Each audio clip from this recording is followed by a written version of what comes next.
मेरे लागिया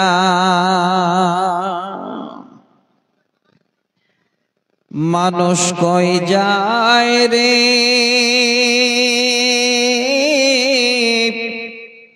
दुनिया छाड़िया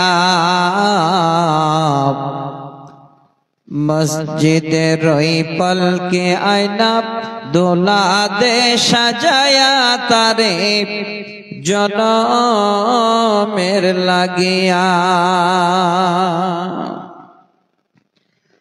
এই বাড়ির জন্য করছো তুমি কত মারামারি মামলা মোকদ্দমা করে নষ্ট করলে করি এই বাড়ির জন্য করছো তুমি কত মারামারি মামলা মোকদ্দমা করে নষ্ট করলে জমি আজকে তুমি যাবে চলে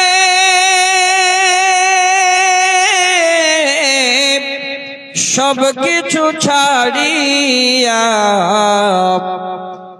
মসজিদের ওই পালকে আয়না দোলা দে সাজায়া তারে जनमेर लागिया छेले में नवबधूर प्रेमेते मातिया नामाज रोजा सब छाड़िलाम दुनियाय आसिया छेले में नवबधूर प्रेमेते मजिया नामाज रोजा सब छाड़िलाम दुनियाय आसिया सेई छेलेराई गोसल दिबे मुशारी टानाइया मस्जिदेर ओई पलके आईना दोला दे सजाया तारे जनमेर लागिया मानुष कोई जाए रे दुनिया छाड़िया मस्जिदेर ओई पलके आईना दोला दे सजाया तारे जनमेर लागिया उपस्थित सम्मानित आजके जलसा निर्वाचित सम्मानित सभापति साहेब पार्श्वे आरो बसे थाका आमार स्नेहेर छात्र उपविष्ट मंचे ओलामाए इकराम सम्मुखे बसे थाका अत्र एलाका थेके आसा दिनदार ईमानदार सकल बयोज्येष्ठ बयकनिष्ठ श्रोता मंडली किछुटा पर्दार भितरे बसे थाका अत्र एलाका थेके आसा आमार पर्दानाशिना मा खाला बोन ओ बोनान्नेरा सर्वाग्रे रब्बुल आलामीनेर दरबारे शुक्रिया ज्ञापन करी जिनि आल्लाह आजके आमादेर दिबागत राते जार आदेशे ए मौसुमी बाहु क्षणिकेर मध्य परिवर्तन हय गतकालके जे आबहावा छिलो तार थेके जिनि आजके परिवर्तन करेछेन तिनि आमादेर स्रष्टा से रबेर दरबारे तिनार बान्दा हिसाबे एकबार आमरा तिनार गुणकीर्तन करी शुक्रिया ज्ञापन करी पुरुषेरा उच्च स्वरे मायेरा मने मने एकबार पड़ी आलহামদুলিল্লাহ दरूद सालाम अवतीर्ण होक नबी कुलेर शिरोमणि मा आमिनार दुलाल नबी मुहम्मद रसूलुल्लाह सल्लल्लाहु अलैहि वसल्लमेर ऊपर শত সহস্র শান্তি ধারা বর্ষিত হোক। আল্লাহুম্মা আমিন। আল্লাহুম্মা সাল্লি আলাইহি, আল্লাহুম্মা বারিক আলাইহি। ব্রাদার ইন ইসলাম, আপনাদের গ্রামটার নাম হলো ভেলাই। জীবনে প্রথমবার আল্লাহ পাক রব্বুল আলামিন আমাকে এই গ্রামটা দেখালেন বা এখানে পদার্পণ করলাম। যদিও পার্শ্বে একটা মাদ্রাসা আছে, অনেকবারে আমি এসেছি। আজকে দেখতে দেখতে রাত প্রায় মোটামুটি 9:45 আমার ঘড়িতে হয়ে গেল। আমাদের কিছুক্ষণ পরে একটা চিন্তা ভাবনা হবে যে বাড়ি কখন যাব। আপনারা এত বড় একটা জালসার আয়োজন করেছেন, দূর থেকে বক্তাদের ডেকেছেন। এখন তো ঠিক প্রধান বক্তাকে দিলে বোধহয় ভালো হতো, যে সময় একটু পরে তো লোক পালাতে লাগবে। তো উনার কাছে বা আপনারা শুনবেন কখন, আর আমি বা আপনাদের কাছে কতটুকুন বলবো, আর আপনারা থাকবেন বা কতটুকুন, সেটা আল্লাহ পাক রব্বুল আলামিন ভালো জানেন। তবে আমি অনুরোধ করব, আমি আপনাদের এই মূল্যবান সময় যেইটুকুই পাবো আমি আপনাদের নষ্ট করব না। জীবনে এই সময়টাকে আমরা যদি একটু চিন্তা ভাবনা করি তাহলে আমাদের কাজে লাগবে। যে ভেলাই গ্রামে আজকে জালসা হচ্ছে, যদি আজকে এই গ্রামবাসী, এই গ্রামের মানুষ, অত্র এরিয়ার মানুষ, নারী পুরুষ নির্বিশেষে আমরা যদি এই কথাগুলোকে ফলো করি, আগামী দিনে এই ভেলাই গ্রামে এর থেকে উন্নত মানের জালসা হবে ইনশাআল্লাহ। যদি আমরা ফলো করি তাহলে, কারণ পৃথিবীর বুকে যখন কোন কোম্পানি প্রোডাক্টটা ভালো তৈরি করবে, সেই কোম্পানি যতদিন যাবে তত বেশি চলবে। আর যদি প্রোডাক্ট খারাপ হয় তাহলে কিন্তু কোম্পানি এমনিতেই বন্ধ হয়ে যাবে। তো আজকে আমি যে বিষয়, যে টপিকের উপরে আপনাদের সামনে আলোচনা করব, যত এখানে বাবা এবং মা আছেন আপনারা হলেন কোম্পানি। আর যে প্রোডাক্টগুলো আল্লাহ পাক রব্বুল আলামিন আপনাদের ঘরে দিয়েছে, ঠিক মতো যদি তাদের পরিষেবা না দেন, আজকে এত বড় জালসার আয়োজন করেছেন ভেলাই গ্রামে, যদি তারা পরিষেবা না পায়, আগামী দিনে এর থেকে জালসার আরো প্যান্ডেলটা ছোট হয়ে যাবে। কথাটা মিলিয়ে নেবে। তাহলে আজকে যে আমি আপনাদের সামনে আলোচনা করব, যে টপিক বা যে বিষয়ের উপরে, এই বিষয়টার নাম আমি আপনাদের বলে দিচ্ছি, খুব ভালো করে শুনবেন। উর্দুতে বলা হয় তারবিয়াতে আওলাদ, আর বাংলাতে বলা হয় সন্তান প্রতিপালনে মা বাবার ভূমিকা। খুব গুরুত্বপূর্ণ করে কথাগুলো আমি আপনাদের সামনে তুলে ধরব, এবং প্রত্যেকটাই কোরআন এবং সহিহ সুন্নাহর দলিল দেব। এখানে যত রকমের, যে জাতের, যেই বংশের আমরা মানুষ থাকি না কেন, যদি কথাগুলোকে আজকে ফলো করি তাহলে ইনশাআল্লাহ আমাদের বাড়িটাকে আগামী দিনে আমরা একটা ভালো বাড়ি বলে, ভালো পরিবার বলে, ভালো সুন্দর একটা পরিবেশ বলে আমরা গড়তে পারবো, এই রকমের আশা করা যায়, যদি কোরআন এবং সহিহ সুন্নাহর উপরে আমরা আমল করি।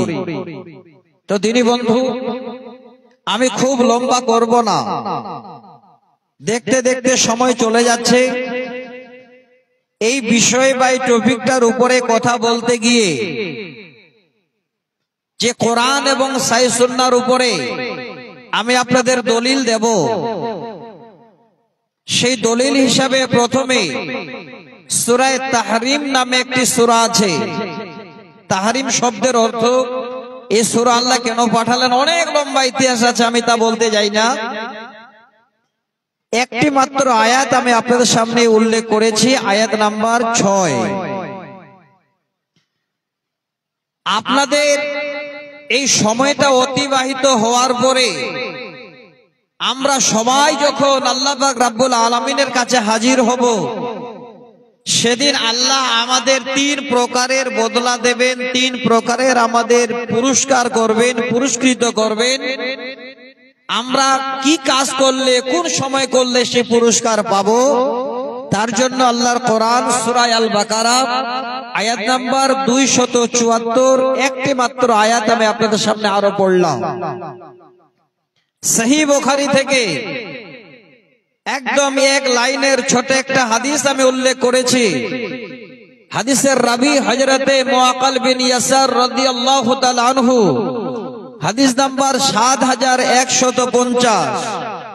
আগেই বলেছিলাম যদি কোম্পানি ভালো হয় তাহলে প্রোডাক্টটা ভালো বের হবে।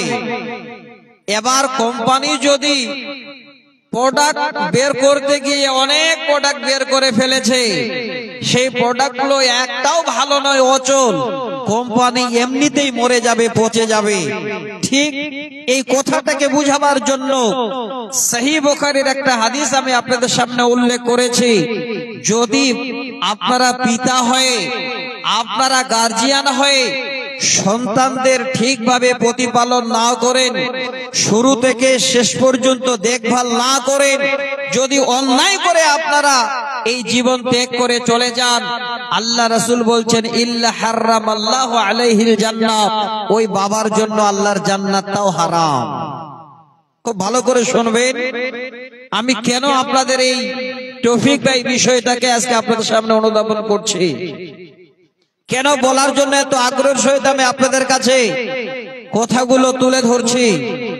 বর্তমান এমন একটা সমাজ আমাদের এসে গেছে বা সামাজিক ব্যবস্থা হয়ে গেছে, আমরা বাবারা ছেলে মেয়েদের যে একটু গাইড করব, একটু সময় দেব, ছেলে মেয়েদের পিছনে একটু মেহনত করব, এই রকমের বাবাদের আর টাইম নেই।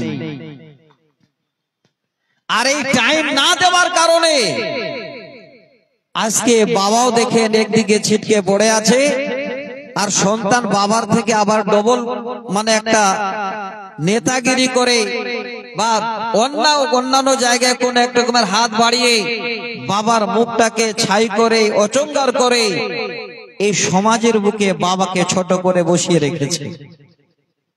হে গার্জিয়ান, হে মা বাবা, আমি আপনাদের বলছি খুব ভালো করে কথাগুলো শুনবেন। আজকে এই বিষয়টাকে আপনাদের সামনে তুলে ধরার জন্য আমি ছোট করে 1 মিনিট একটা ভূমিকা বলছি, কথাটা ভালো করে নেবেন, কাজে দেবে। পৃথিবীর বুকে যত বাবার ঘরে সন্তান আল্লাহ দিয়েছেন, ছেলে মেয়ে দিয়েছেন, সমস্ত ছেলে মেয়েরা হলো বাবা এবং মায়ের আমানত। এই আমানতের যদি কোনো মা বাবা খেয়ানত করে, এই আমানতকে ঠিক মতো যদি বাবা বুঝিয়ে না দিতে পারে, কিয়ামতের দিনে সেই বাবার সবথেকে বড় পস্তানা হবে। এই আমানতের দিয়ানাতদারি করা সমস্ত বাবাদের জন্য ফরজে মানসাবি, যার অর্থ হলো ছেলে মেয়ে জন্ম দিয়ে ছেড়ে দিয়ে হবে না, তাকে প্রকৃত মানুষ বানাতে হবে এবং তাকে চরিত্রবান সন্তান আপনাকে মানুষ করতে হবে। কি করে চরিত্রবান সন্তান তৈরি হয়, তার জন্য মা বাবাকে মেহনত করতে হবে, তাহলে আপনি সঠিক জায়গায় আল্লাহর কাছে গিয়ে ঠাঁই পাবেন। নচেত এই সন্তানের জন্য মা বাবার আগে আল্লাহর কাছে ধরা পড়বে। আপনাদের এই কথাটা বলতে গিয়ে হয়তো মনে একটু কষ্ট হলো, আমি আবারও বুঝাচ্ছি। আপনি বলবেন মাওলানা, আমার 4 ছেলে 2 মেয়ে, আমি তাদের এই ঠান্ডার সিজনে ভালো দামি দামি কাপড় কিনে দিই, ভালো ভালো বাজার থেকে খাবার নিয়ে এসে তাদের খাবার দিই, ভালো জায়গায় তাদের আমি নিয়ে যাই, এর নাম আমানতের দিয়ানাতদারি নয়। আপনি সে ভালো খাওয়ান আর যেভাবে খাওয়ান, দামি কাপড় পরান আর কম দামে পরান, সন্তান যখনই আপনার ঘরে জন্ম নিল, সন্তান যখন আস্তে আস্তে আস্তে আস্তে বড় হচ্ছে, কথা বলতে শিখলো, এইভাবে আস্তে আস্তে আপনার কোলে উঠতে লাগলো, তখন থেকে বাবা মা আপনাদের দায়িত্ব হলো ওই সন্তানটাকে সর্বপ্রথমে আগে দ্বীনের শিক্ষা দিতে হবে, ইসলামিক শিক্ষা দিতে হবে, চরিত্রবান কিভাবে বানাতে হয় চরিত্র সম্বন্ধে ওই ছেলেটাকে মেয়েটাকে জ্ঞান দিতে হবে, আল্লাহ এক ও দ্বিতীয় আল্লাহকে চেনাতে হবে, আল্লাহর রাসূলের সমস্ত কথাগুলো সেই বাচ্চাদের সামনে তুলে দিয়ে একজন আদর্শবান বাচ্চা তৈরি করতে হবে। তাহলে আপনি হবেন পরিপূর্ণ একজন পিতা, যেই সন্তানের আপনি অবশ্যই আমানতের দিয়ানাতদারি করলেন। ভালো করে শুনে নেবেন, আমি আপনাদের বুঝাবার জন্য বলছি।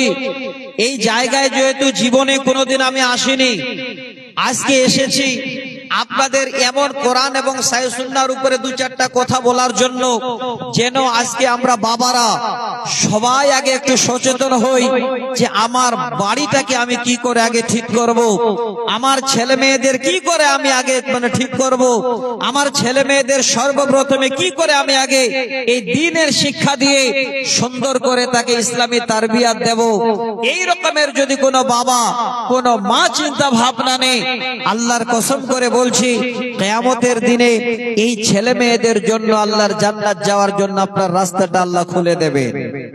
আর যদি আপনি বাবা হয়ে এই দায়িত্ব পালন না করেন, এবার ছেলে মেয়েকে ছেড়ে দিয়ে আপনি চার দোকানে 6 ঘন্টা আড্ডা দেন, ওই ছেলে মেয়েরা আপনার কাছে শিক্ষা না পেয়ে যদি 12, 14, 15, 20 বছরের ছেলে মেয়ে হয়ে কলেজে গিয়ে তারা গুনাহ করে, স্কুলে গিয়ে যদি তারা জেনা করে, বাবা আপনি লিখে নেন, আমি হাদিস শোনাবো আপনাদের সহিহ বুখারী থেকে, ওই ছেলে মেয়েদের জেনার পাপের ভাগ, ওই পাপের বোঝা বাবা আপনাকে কিয়ামতের দিনে আল্লাহর কাছে জবাব দিতে হবে। একটু শুনবেন, আমি এই জন্যই আপনাদের সর্বপ্রথমে ভূমিকা স্বরূপ এই কথা দু চারটা বললাম। তবে ছেলেকে ভালো শিক্ষা দেওয়ার আগে বাবারা নিজে আগে সচেতন হন। ছেলেকে ভালো কথা বলার আগে আপনি নিজেকে আগে ভাবুন যে ওই জিনিসটা আমার কাছে আছে কিনা। কারণ আপনি কাউকে খারাপ বলবেন আর নিজে আপনি ভালো মানুষ, এটা কোনোদিন যেন মনে না করেন। সাক্ষী কি বাইরের মানুষ নয়, আপনার অঙ্গ প্রত্যঙ্গই আপনাকে সাক্ষী দিচ্ছে। মিলান, আমি আপনাদের বুঝাচ্ছি। মনে করেন রাস্তা দিয়ে একটা লোক হেঁটে যাচ্ছে, 3-4 বন্ধু বসে আছেন, এবার লোকটাকে দেখে আপনারা 3-4 বন্ধু একে অপরের কানে কি যেন এবার ফুসফুস করে কথা বলে, এইভাবে করে ইশারা করে দেখাচ্ছেন ওই লোকটা। দেখাবেন, একটা আঙ্গুল আপনাকে দেখাচ্ছে ওই লোকটাকে, কিন্তু ভেবেছে এই 3টা আঙ্গুল কিন্তু আপনাকে দেখাচ্ছে। ওই লোকটার আগে নিজে সাবধান। আপনারা মিলান, যখন এই আঙ্গুলটা দিয়ে কাউকে দেখাবেন, তার আগে 3টা আঙ্গুলকে ভাববেন যে একটা আঙ্গুল দিয়ে লোকটাকে আমি খারাপ বলছি, এই 3টা আঙ্গুল আমাকে দেখাচ্ছে, তার মানে তার থেকেও আমি বেশি খারাপ। তাহলে নিজেকে আগে সচেতন হতে হবে। মানুষকে খারাপ বলার আগে নিজেকেই আগে আপনাকে খারাপ চরিত্র ছেড়ে দিয়ে সমস্ত খারাপই ছেড়ে দিয়ে আগে ভালো হতে হবে। এটা উদাহরণ কেন দিলাম? আল্লাহর কোরআনের আয়াতটা বুঝাবার জন্য। দেখেন, এবার আমি তর্জমা করছি। যে আয়াত পড়েছি আমি প্রত্যেকটাই আপনাদের আগে বলেছি, দলিল দেব, হাদিস নাম্বার বলবো, হাদিসের ইবারত বলবো, উদাহরণ দেব, যেন কোন রকমের একটাও কোরআন হাদিসের উদাহরণ না হয়। আমি প্রত্যেকটাই কোরআন এবং সহিহ সুন্নাহর উপর আপনাদের উদাহরণ তুলে দেব। এবার কোরআনের আয়াতের আমি তর্জমাটা করছি, এই আয়াতের তর্জমাটা খুব ভালো করে একটু যদি আপনারা শুনে নেন, তাহলে নিজেকেই যেন ভাববেন যে আল্লাহ, আমি একজন ধন্য পিতা হতে পারবো কিভাবে। আল্লাহ বলছেন, রব্বুল আলামিন বলেন, বিসমিল্লাহির রহমানির রহিম, ইয়া আইয়ুহাল্লাযীনা আমানু কু আনফুসাকুম ওয়া আহলিকুম নারা। আল্লাহ বলেন, হে আমার ঈমানদার বান্দারা, যারা তোমরা আমাকে আল্লাহ বলে বিশ্বাস স্থাপন করেছো, কু আনফুসাকুম ওয়া আহলিকুম নারা। আল্লাহ বলেন, বান্দা, আগে তোমরা নিজে বাঁচো। এই নাফসটাকে বলা হয়, এই কুম জামিরটাকে নিজের দিকে যেন লোটানো হয়। নাফস মানে হলো নিজের অন্তর বা আপনি নিজে। আল্লাহ বলেন, বান্দা, কু আনফুসাকুম ওয়া আহলিকুম নারা। হে বান্দার বান্দা, আগে তুমি নিজে বাঁচো, তারপরে তুমি তোমার আহাল পরিবারকে জাহান্নামের আগুন থেকে বাঁচাও। প্রথমে আগে আল্লাহ নিজেকে বাঁচতে বললেন। বাবা, কথাটা একটু মাথায় নেবেন, কাজে দেবে। সন্তানকে ভালো কথা বলার আগে আপনি নিজে ভালো হন। সন্তান সন্ততিকে জাহান্নাম থেকে বাঁচার আগে আপনি আগে জাহান্নাম থেকে বাঁচুন। আল্লাহ নিজে আগে বাঁচতে বলছেন, তারপরে আহাল পরিবারকে জাহান্নামের আগুন থেকে বাঁচাতে বলছেন।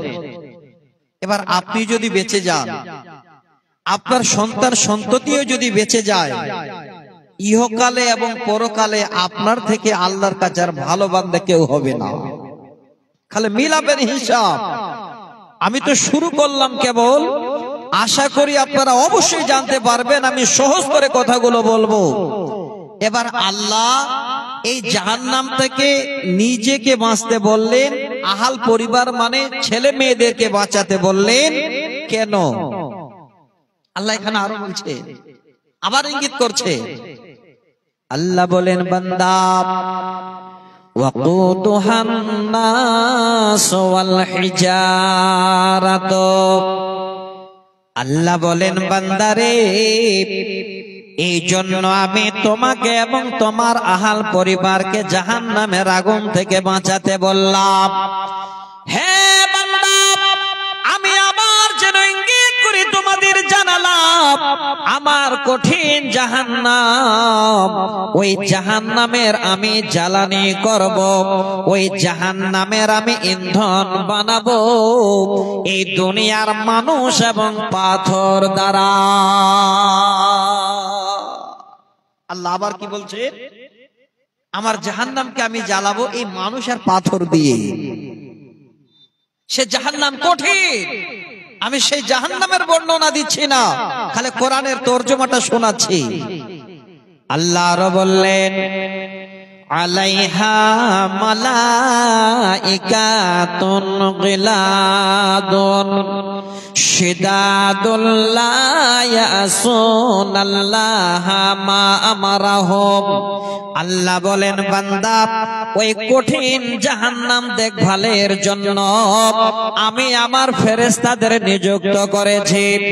সেই ফেরেশতাগুলো যেমন তেমন ফেরেশতা নন, তিনারা এত কঠিন মেজাজের, এত কঠিন হৃদয়ের, তারপরেও লা ইয়াসুনাল্লাহা মা আমারাহুম, আমার হুকুম তারা কিঞ্চিত পরিমাণ এদিক ওদিক করে না, অমান্য করে না। ওয়া ইয়াফআলুনা মা ইউমারুন। আল্লাহ বলেন, বান্দা, আমি যাহাই করতে বলি ফেরেশতারা তাহাই করে। এত কঠিন, এত কঠিন মেজাজের আল্লাহর জাহান্নামের দায়িত্বে আছেন ফেরেশতারা, তারপরেও আল্লাহ বলছেন আমার এতটুকু তারা কোনো কথার ইদিক উদিক করে না, আমি যাহাই করতে বলি তারা তাহাই করে। তাহলে একবার ভাবেন, সর্বপ্রথমেই এতগুলো আল্লাহ বুঝাবার জন্য এই মানুষের দুটো শব্দকে নিলেন, কু আনফুসাকুম ওয়া আহলিকুম নারা। আল্লাহ বলছেন, বান্দা, আগে নিজে জাহান্নাম থেকে বাঁচো আর তোমার আহাল পরিবারকে জাহান্নামের আগুন থেকে বাঁচাও। তাহলে আহাল কাকে বলে, পরিবার কাকে বলে? আমরা রচনা অনেক পড়েছি, স্কুলের জীবনে পড়েছি, এখনো রচনা পড়া হয়। আপনার মা, আপনার বাবা, আপনার দুই ভাই, আপনার তিন বোন, বাড়িতে যারা আমরা বসবাস করি তাদেরকে নিয়ে একটা পরিবার বলা হয়। আমি সংক্ষেপে আপনাদের বুঝাবার জন্য বললাম। তাহলে এই আহাল যাকে বলা হয়, পরিবারও তাকে বলা হয়। এবার পরিবারের যিনি হলেন মেন মালিক, তিনি হলেন বাবা। শুনবেন, ভালো করে মিলিয়ে নেবেন। সহিহ বুখারীর একটা হাদিস আপনাদের সামনে আগে তুলে দিই, তাহলে আজকে বাবারা আগে সচেতন হবেন। আমি আজকে যে বক্তব্যটা রাখবো বাবাদের জন্য, মায়েদের জন্য, এটা নয় যে মাওলানা ছেলেরা মা বাবাকে দেখে না তার জন্য একটু ওয়াজ করুন, প্রয়োজন নেই। বাবারা যদি ওয়াজ শুনে নেন আর শোনার পরে যদি সুন্দর করে সন্তান তৈরি করতে পারেন, ওই সন্তানকে জিন্দেগিতে কোনোদিন মা বাবার ওয়াজ করতে হবে না। আগে সন্তান তৈরি করুন। আপনাকে যেমন করে আপনি সন্তান তৈরি করবেন, যেদিন আপনি বুড়ো হয়ে যাবেন সেদিন আপনাকেও সেই সন্তান আপনাকে সন্তান মনে করে আপনার মাথার পাশে বসে বসে বসে বসে সময় পাস করবে। আর যদি আপনি সন্তান ঠিকভাবে মানুষ না করতে পারেন, আজকে আপনি সকাল 6টায় চার দোকানে যান আর 11টায় বাড়ি ফিরে আসেন, ছেলে মেয়ে কি করলো আপনি দেখলেন না। যেদিন আপনি বুড়ো হয়ে বিছানায় বসে বসে কাঁদবেন, সেদিন আপনার ছেলেটাও আপনার পাশে বসবে না, দোকানে আড্ডা দেবে। লিখে নিন ভালো করে, আমি শোনাচ্ছি আপনাদের। আজকে আশা করি কোরআন এবং সহিহ সুন্নাহর উপরে আমরা আমাদের জীবনকে কি করে পরিবর্তন করব ছেলে মেয়েদেরকে নিয়ে, সেই মা বাবাদের আজকে ওয়াজ শোনাচ্ছি। আজকে ওয়াজটা হবে মা বাবাদের জন্য, সন্তানের জন্য নয়। আপনারা কি করে সন্তান মানুষ করবেন দেখেন।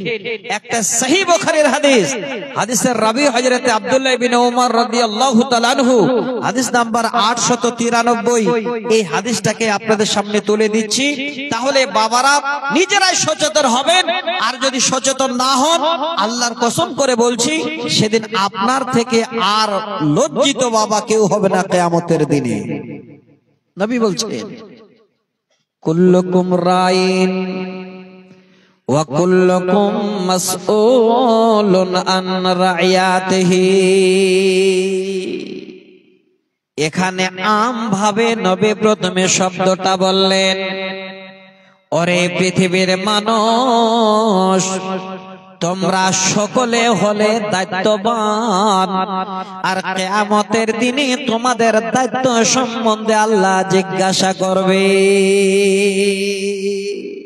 আম ভাবে ছেলে মেয়ে নারী পুরুষ কোনো ভেদাভেদ নেই, সবাইকে।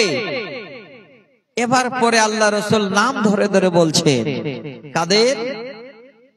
এবার প্রথম শব্দ নবী বললেন, ফাল ইমামু রাইন ওয়া হুয়া মাসউলুন আন রাইয়াতিহি। নবী বলেন, যারা হলো গ্রামের ইমাম। এবার ইমাম মানে রসিমউদ্দিন ভাইয়ের মতো ইমাম নয়, ইমাম মানে মসজিদের মাওলানা সাহেব নয়, ইমাম মানে ঈদগাহার মাওলানা নয়।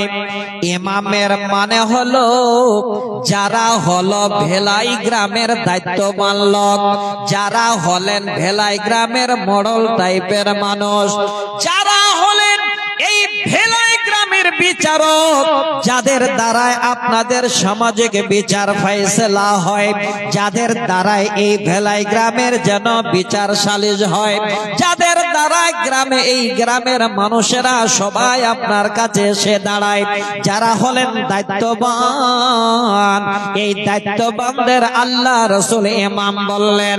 নবী বলেন, ফাল ইমামু রাইন ওয়া হুয়া মাসউলুন আন রাইয়াতিহি।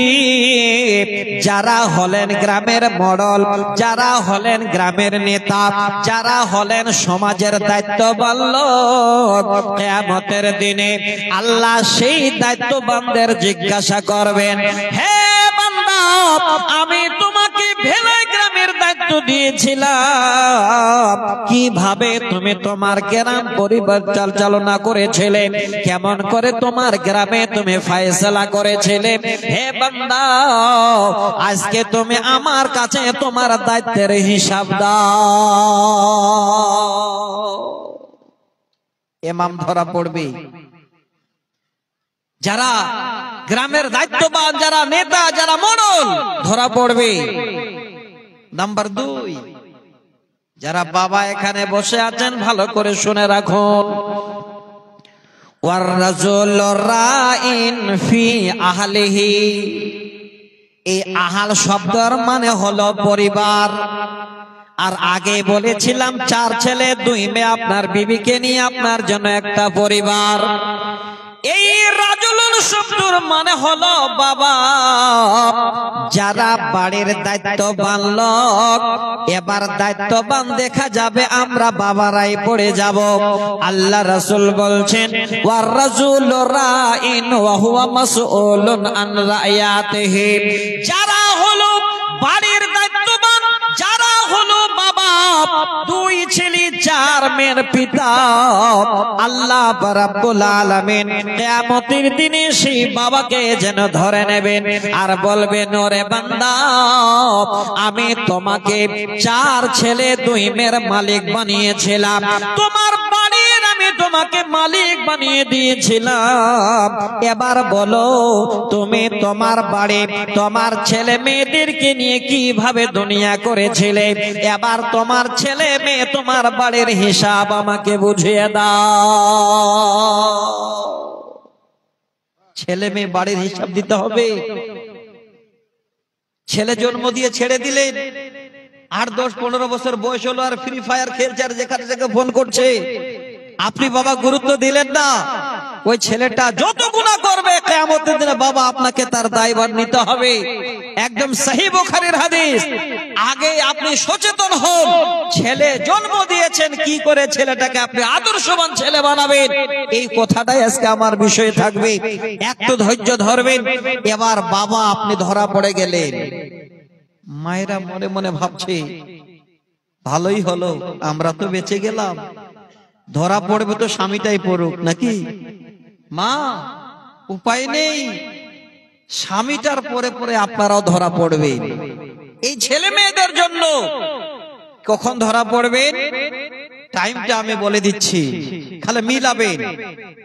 কোন বাবা যদি দিন রাত 24 ঘন্টা ছেলে মেয়েদের মানুষ করার জন্য বাড়ি বসে থাকে, ওই বাবার বাড়িতে জীবনে কোনোদিন উন্নতি হবে না। ছেলে মেয়েদের ভালো দুটো খাবার জুটবে না। যারা সিঙ্গার বেড়া দিয়ে বাড়ি করে আছেন ওইভাবে থাকতে হবে, ইটের বাড়ি হবে না। ঠিক না ভুল বলেন? আল্লাহ পাক পুরুষদের বানিয়েছেন মালিক হিসাবে, তবে পুরুষদেরকে কর্তা হিসাবে জন্য আল্লাহ বানিয়েছেন। তোমরা কি করো? হে বান্দা, আমার যখন কর্ম হয়ে গেল জমিনে নেমে যাও। এবার পুরুষেরা ইনকাম করার জন্য বেরিয়ে যাবে। ওরে আমার মা, হিসাবটা এবার আপনাদের বুঝিয়ে দিচ্ছি। আপনার স্বামী সকাল 7টায় এবার আপনাকে 4 ছেলে 2 মেয়ে বাড়ি ঘর দিয়ে বেরিয়ে গেল, সরাসরি কালিয়াগঞ্জে চলে গেল। সারাদিন এবার রাজমিস্ত্রির জোগাড়ি দেবার জন্য, সারাদিন পাটের গোডাউনে খাটার জন্য, সারাদিন এবার মাঠে চলে গেল ভুট্টা বোনার জন্য। ওরে আমার মা, যতক্ষণ পর্যন্ত আপনার স্বামী বাড়িতে না ফিরবে ততক্ষণ পর্যন্ত ওই টাইমটার মালিক আপনি হলেন বাড়ির আপনি। হ্যাঁ মা আমার, আপনাদের জন্য এই শব্দটা নবীজি দিয়ে গেছেন। নবীজি বলছেন ওয়াল মারআতু রায়াতুন ফি বাইতি জাওজিহা ওয়া হিয়া মাসউলাতুন আন রায়াতিহা।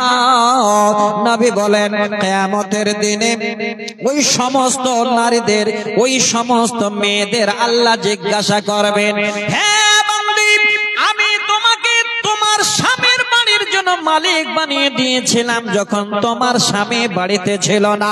তোমার স্বামী যখন কালিয়াগঞ্জে গিয়েছিল, সকাল 7টা থেকে সন্ধ্যা 7টা পর্যন্ত বাইরে ছিল, ওই টাইমটার মালিক তুমি ছিলে। তোমার বাড়ির, তোমার স্বামীর বাড়ির। ওরে বান্দি বলো, তুমি তোমার স্বামীর ঘরটাকে কিভাবে দেখভাল করেছো, কিভাবে তোমার স্বামীর ছেলে মেয়েদের দেখেছো? তুমি যে স্বামীর একজন আমানত স্ত্রী কিভাবে বাড়িতে ছিলে, এবার তুমি নিজেই যেন আমার কাছে তোমার এই টাইমের হিসাব দাও। মাও ধরা পড়ে যাবে, বাবাও পড়বে। তাহলে ভাবেন, শুধু আমরা পরিবারের মেন মানুষ মা এবং বাবা, এই ছেলে মেয়েদের ঠিক মতো যদি আমরা পরিষেবা না দিই, এই ছেলে মেয়েদের ঠিক মতো যদি দেখভাল না করি, ঠিক মতো যদি আল্লাহ আল্লাহ রসুলের দ্বীনি তারবিয়ত শিক্ষা না দিই, এবার ছেলেকে যদি আমরা বেয়াড়া বানিয়ে রাখি, মা বাবা কিয়ামতের দিনে এই ছেলে মেয়ের জন্য আল্লাহর কাছে ধরা পড়বে। তাহলে সচেতন হতে হবে আগে বাবাদের, মায়েদের। কিন্তু মায়েরা আমার, আপনাদের আরো একটা হাদিস শোনাচ্ছি। এখানে একটা শব্দ এসেছে, ওয়াল মারআতু রায়াতুন ফি বাইতি জাওজিহা। যাও শব্দের মানে হলো স্বামী, আর বাইর শব্দের মানে হলো ঘর। স্বামী যখন থাকবে না বাড়িতে, স্বামীর ঘরের আপনি হলেন মালিক। এবার স্বামী যখন ঘরে থাকে না, আমার মায়েরা মালিকানা করতে গিয়ে তখন স্বামীর অনেক সংসারে ধ্বংস করে দেয়। বলো ঠিক না ভুল বললাম? সুযোগ নেবে। স্বামী যখন বাড়িতে নাই, এই সুযোগে যখন ফেরিয়ালাটা এসে গেছে কাপড় নিয়ে, তাহলে কমপক্ষে না হলে একটা ভালো উন্নাগুলা পছন্দ করে লুকিয়ে কিনি। বলুন কিনে কিনা? হে মা, আপনাদের বলছি ভালো করে শুনে নিন। কিয়ামতের দিনে যদি ধরা না পড়তে চান, আপনি যদি একটা মোটা কম্বল গায়ে দিয়ে মানে দিন কাটান, রাত কাটান, তবুও ভালো। স্বামীর বিনা ইজাজতে 1 টাকা দিয়েও একটা উন্না কিনবেন না। যদি কিনতে হয়, সকাল বেলায় স্বামী যখন কালিয়াগঞ্জে যাবে, ওই স্বামীকে যাওয়ার আগে সুন্দর করে আদর করে বলবেন যে আজকে যদি গ্রামে কেউ আসে বা অমুক দোকানে গিয়ে আমি সুন্দর করে একটা উন্না নেব, এই ইজাজত আগে নিয়ে নেবেন। ইজাজত না নিয়ে 1 টাকাও স্বামীর ঘর থেকে কাউকে দেবেন না। আল্লাহর কাছে ধরা পড়তে হবে। আমি একটা হাদিস শোনাচ্ছি আপনাদের, এমনিতে আগেই বলেছি, কথাটা শোনাবো না। সহিহ বুখারী মুসলিমের হাদিস, আপনাদের প্রত্যেকটাই দলিল দেব, তবে এই হাদিসটা আপনাদের তুলে দিচ্ছি আমি সহিহ মুসলিমের হাওয়ালা থেকে। 1363 নম্বর হাদিস।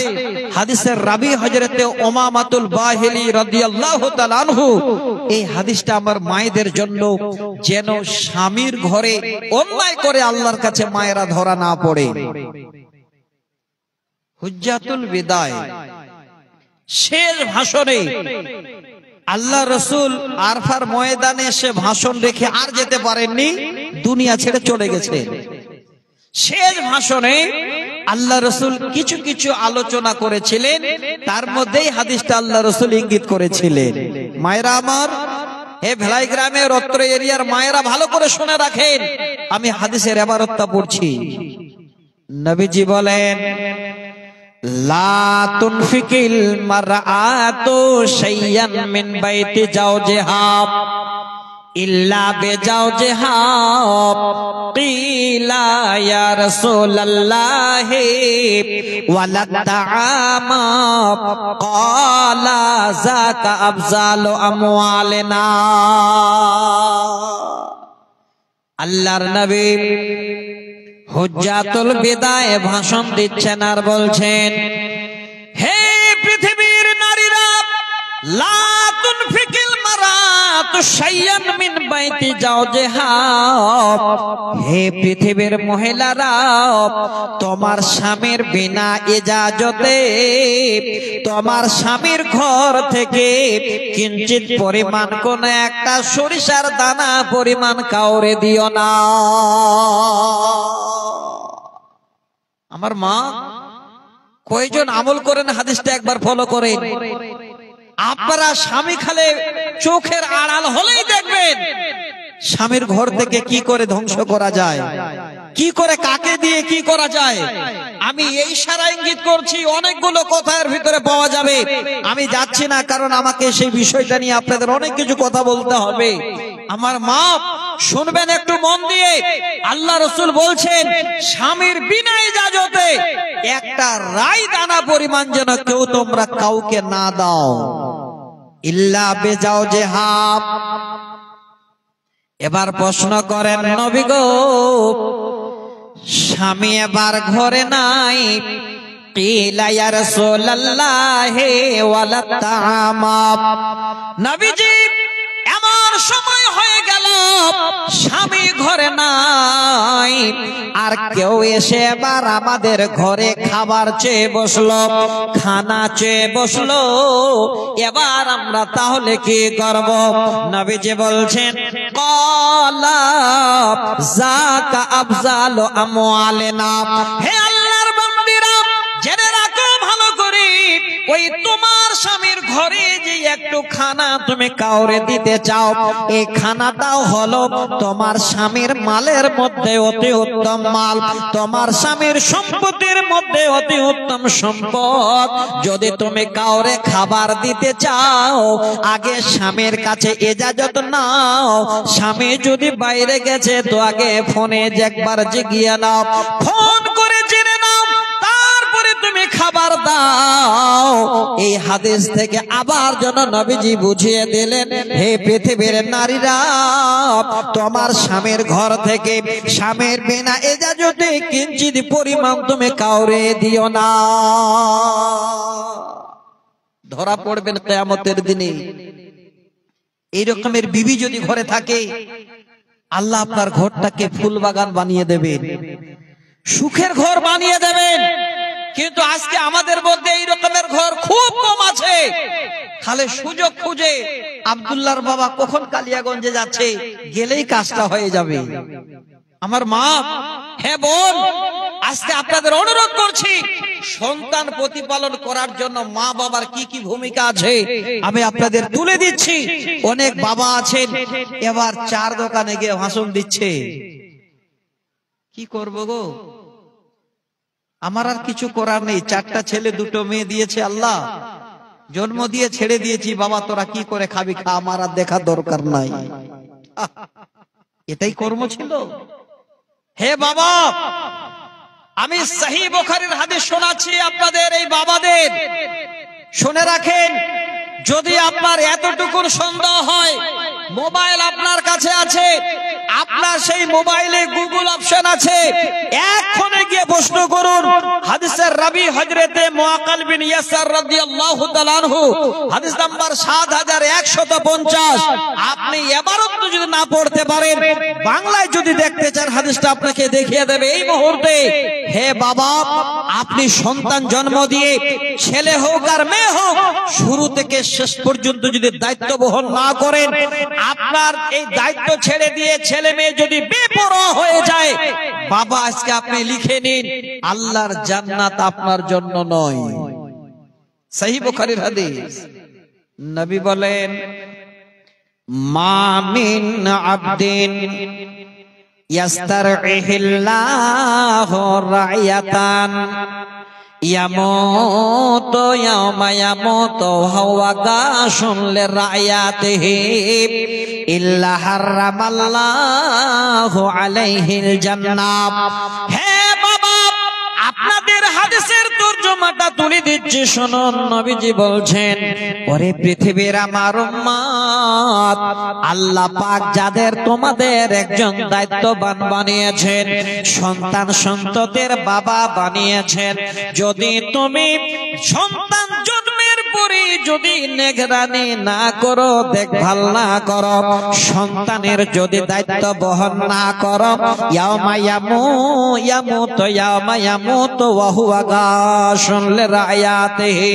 গাশুন শব্দের মানে হলো ছেলে ছেলে মেয়েদের ধোঁকা দেওয়া, ছেলে মেয়েদের যেন ধোঁকা দিয়ে অনেক অনেক বাবা ছেলে মেয়ের জীবনকে নষ্ট করে দেওয়া। নবীজি বলছেন মৃত্যুর আগে পর্যন্ত ওই বাবা যদি ছেলে মেয়েদের ধোঁকা দিয়ে মরে গেল, ওরে বাবা তুমি শুনে রাখো, ইল্লা হারামাল্লাহু আলাইহিল জান্নাত, ওই বাবা তোমার জন্য আল্লাহর জান্নাত হারাম। এই সন্তানের জন্য তুমি যেন জান্নাতকে হারিয়ে দিলে। দায়িত্ব বহন করেন পিতা যারা হয়েছেন, ছেলে হোক আর মেয়ে হোক, আপনাকে সঠিক দায়িত্ব পালন করতে হবে। তাহলে কিয়ামতের দিনে এর বিনিময়ে আপনি এমন বিনিময় পাবেন যে আপনার থেকে আর ভাগ্যবান কেউ হবে না। যদি বলেন কি করে, দুটো হাদিস শোনাচ্ছি। যাদের ছেলে আছে এবং যাদের মেয়ে আছে, আল্লাহ কোরআনে বলছেন, হে পৃথিবীর বান্দারা, আমি আল্লাহ, আমি মালিক, যাকে দিই তো ছেলেও দিই মেয়েও দিই। আবার যাকে দিই শুধু ছেলে দিই মেয়ে দিই না, আবার যাকে দিই মেয়ে দিই ছেলে দিই না। আবার আমি আল্লাহ এমন আমার বান্দা বান্দিকে দুনিয়াতে রাখি যে তাকে কোনো ছেলেও দিই না মেয়েও দিই না। আছে না নাই বলুন? সব আল্লাহর কারিশমা। আজকে এই ছেলে মেয়েগুলো আমাদের কি করে মানুষ করতে হবে, আজকে আগ্রহী কি করে জাগবে ছেলে মেয়েদের প্রতি বাবাদের, এটাই বুঝার জন্য আমি দুটো হাদিস শোনাচ্ছি আপনাদের। খুব মনোযোগ সহকারে এই হাদিস দুটো আপনারা শুনবেন। আজকে সহিহ মুসলিম শরীফের একটা হাদিস শোনাচ্ছি। প্রথমে হাদিসের রাবি হযরত আবু হুরায়রা রাদিয়াল্লাহু তাআলা আনহু, হাদিস নাম্বার 1661, একদম সহিহ সানাদে সহিহ মুসলিমের হাদিসটা অনেক অনেক জায়গায় আলেম ওলামারা আমরা বলে থাকি, আবারও শোনাচ্ছি। তবে আমার বলার উদ্দেশ্য হবে 3 নম্বর শব্দটুকু। একটা ছেলে, কোন বাবা যদি নেককার, দিনদার, ইমানদার, সালেহ বাচ্চা, সব সন্তান আপনি ছেড়ে যেতে পারেন, আপনার থেকে ভাগ্যবান কেউ হবে না কবর থেকে কিয়ামত পর্যন্ত। এবার আপনারা বলবেন, মাওলানা নেককার বাচ্চা কাকে বলে? আলেম ওলামাদের না। নেককার কাকে বলে? আপনি তার দ্বীনের তারবিয়াত দিলেন, সে আস্তে আস্তে আল্লাহকে চিনেছে, আল্লাহ রসুলের বিধান চিনেছে, সব চিনেছে। কলেজে পড়াশোনা করে সে এমএ পাস করেছে, এবার অন্য লাইনে গিয়ে বড় একজন ইঞ্জিনিয়ার হয়েছে, একজন ডাক্তার হয়েছে। 5 ওয়াক্ত নামাজ আদায় করে টাইমে টাইমে সঠিক কোরআন হাদিস মোতাবেক চলে। জেনে রাখেন ওটাই আপনার নেককার সন্তান। তাহলে আলেম ওলামা এটা ভাবিয়েন না, এটা ভুল ধারণা মানুষের। অনেকে বলে নেককার সন্তান মানে কি তাহলে একটা ছেলে মাদ্রাসায় দিতে হবে? না, আপনি স্কুলে পড়ান, কিন্তু তার চরিত্র সম্বন্ধে আগে কোরআন হাদিসের দৃষ্টিপাত করেন। এই রকমের একটা ছেলে তৈরি হবে যে যখন আপনি বাবা মারা যাবেন, একজন কলেজের পড়ুয়া, একজন আপনার ডাক্তার, একজন হবে আপনার ইঞ্জিনিয়ার সন্তান।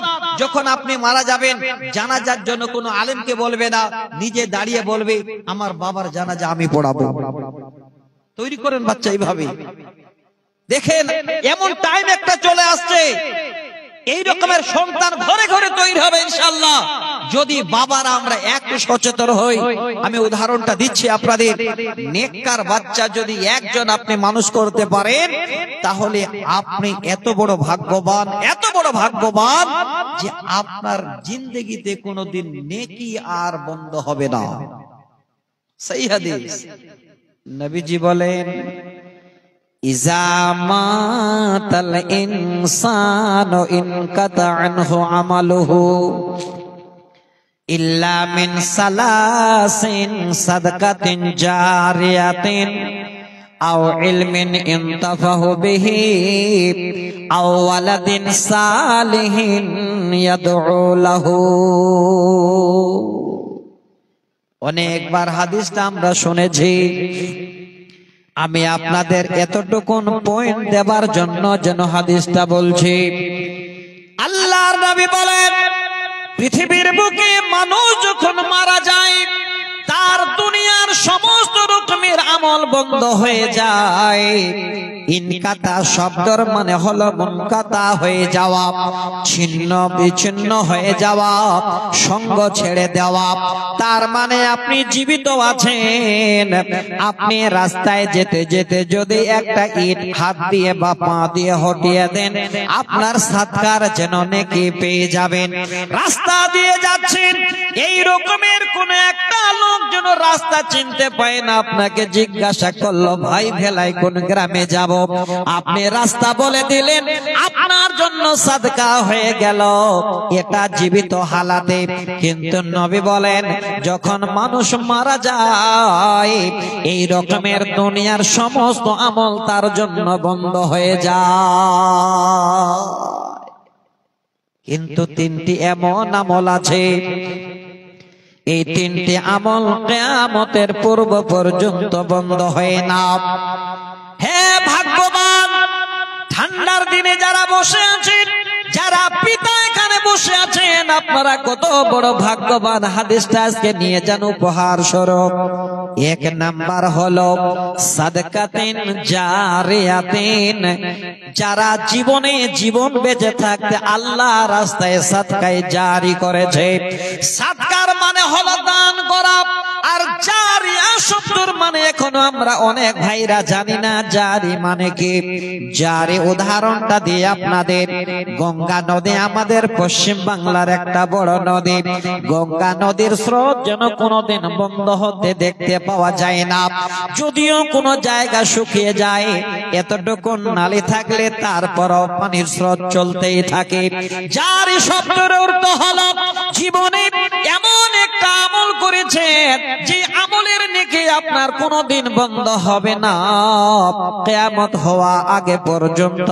যেমন গঙ্গা নদীর স্রোত বন্ধ হয় না, অন্যান্য সাগরের স্রোত যেমন বন্ধ হয় না।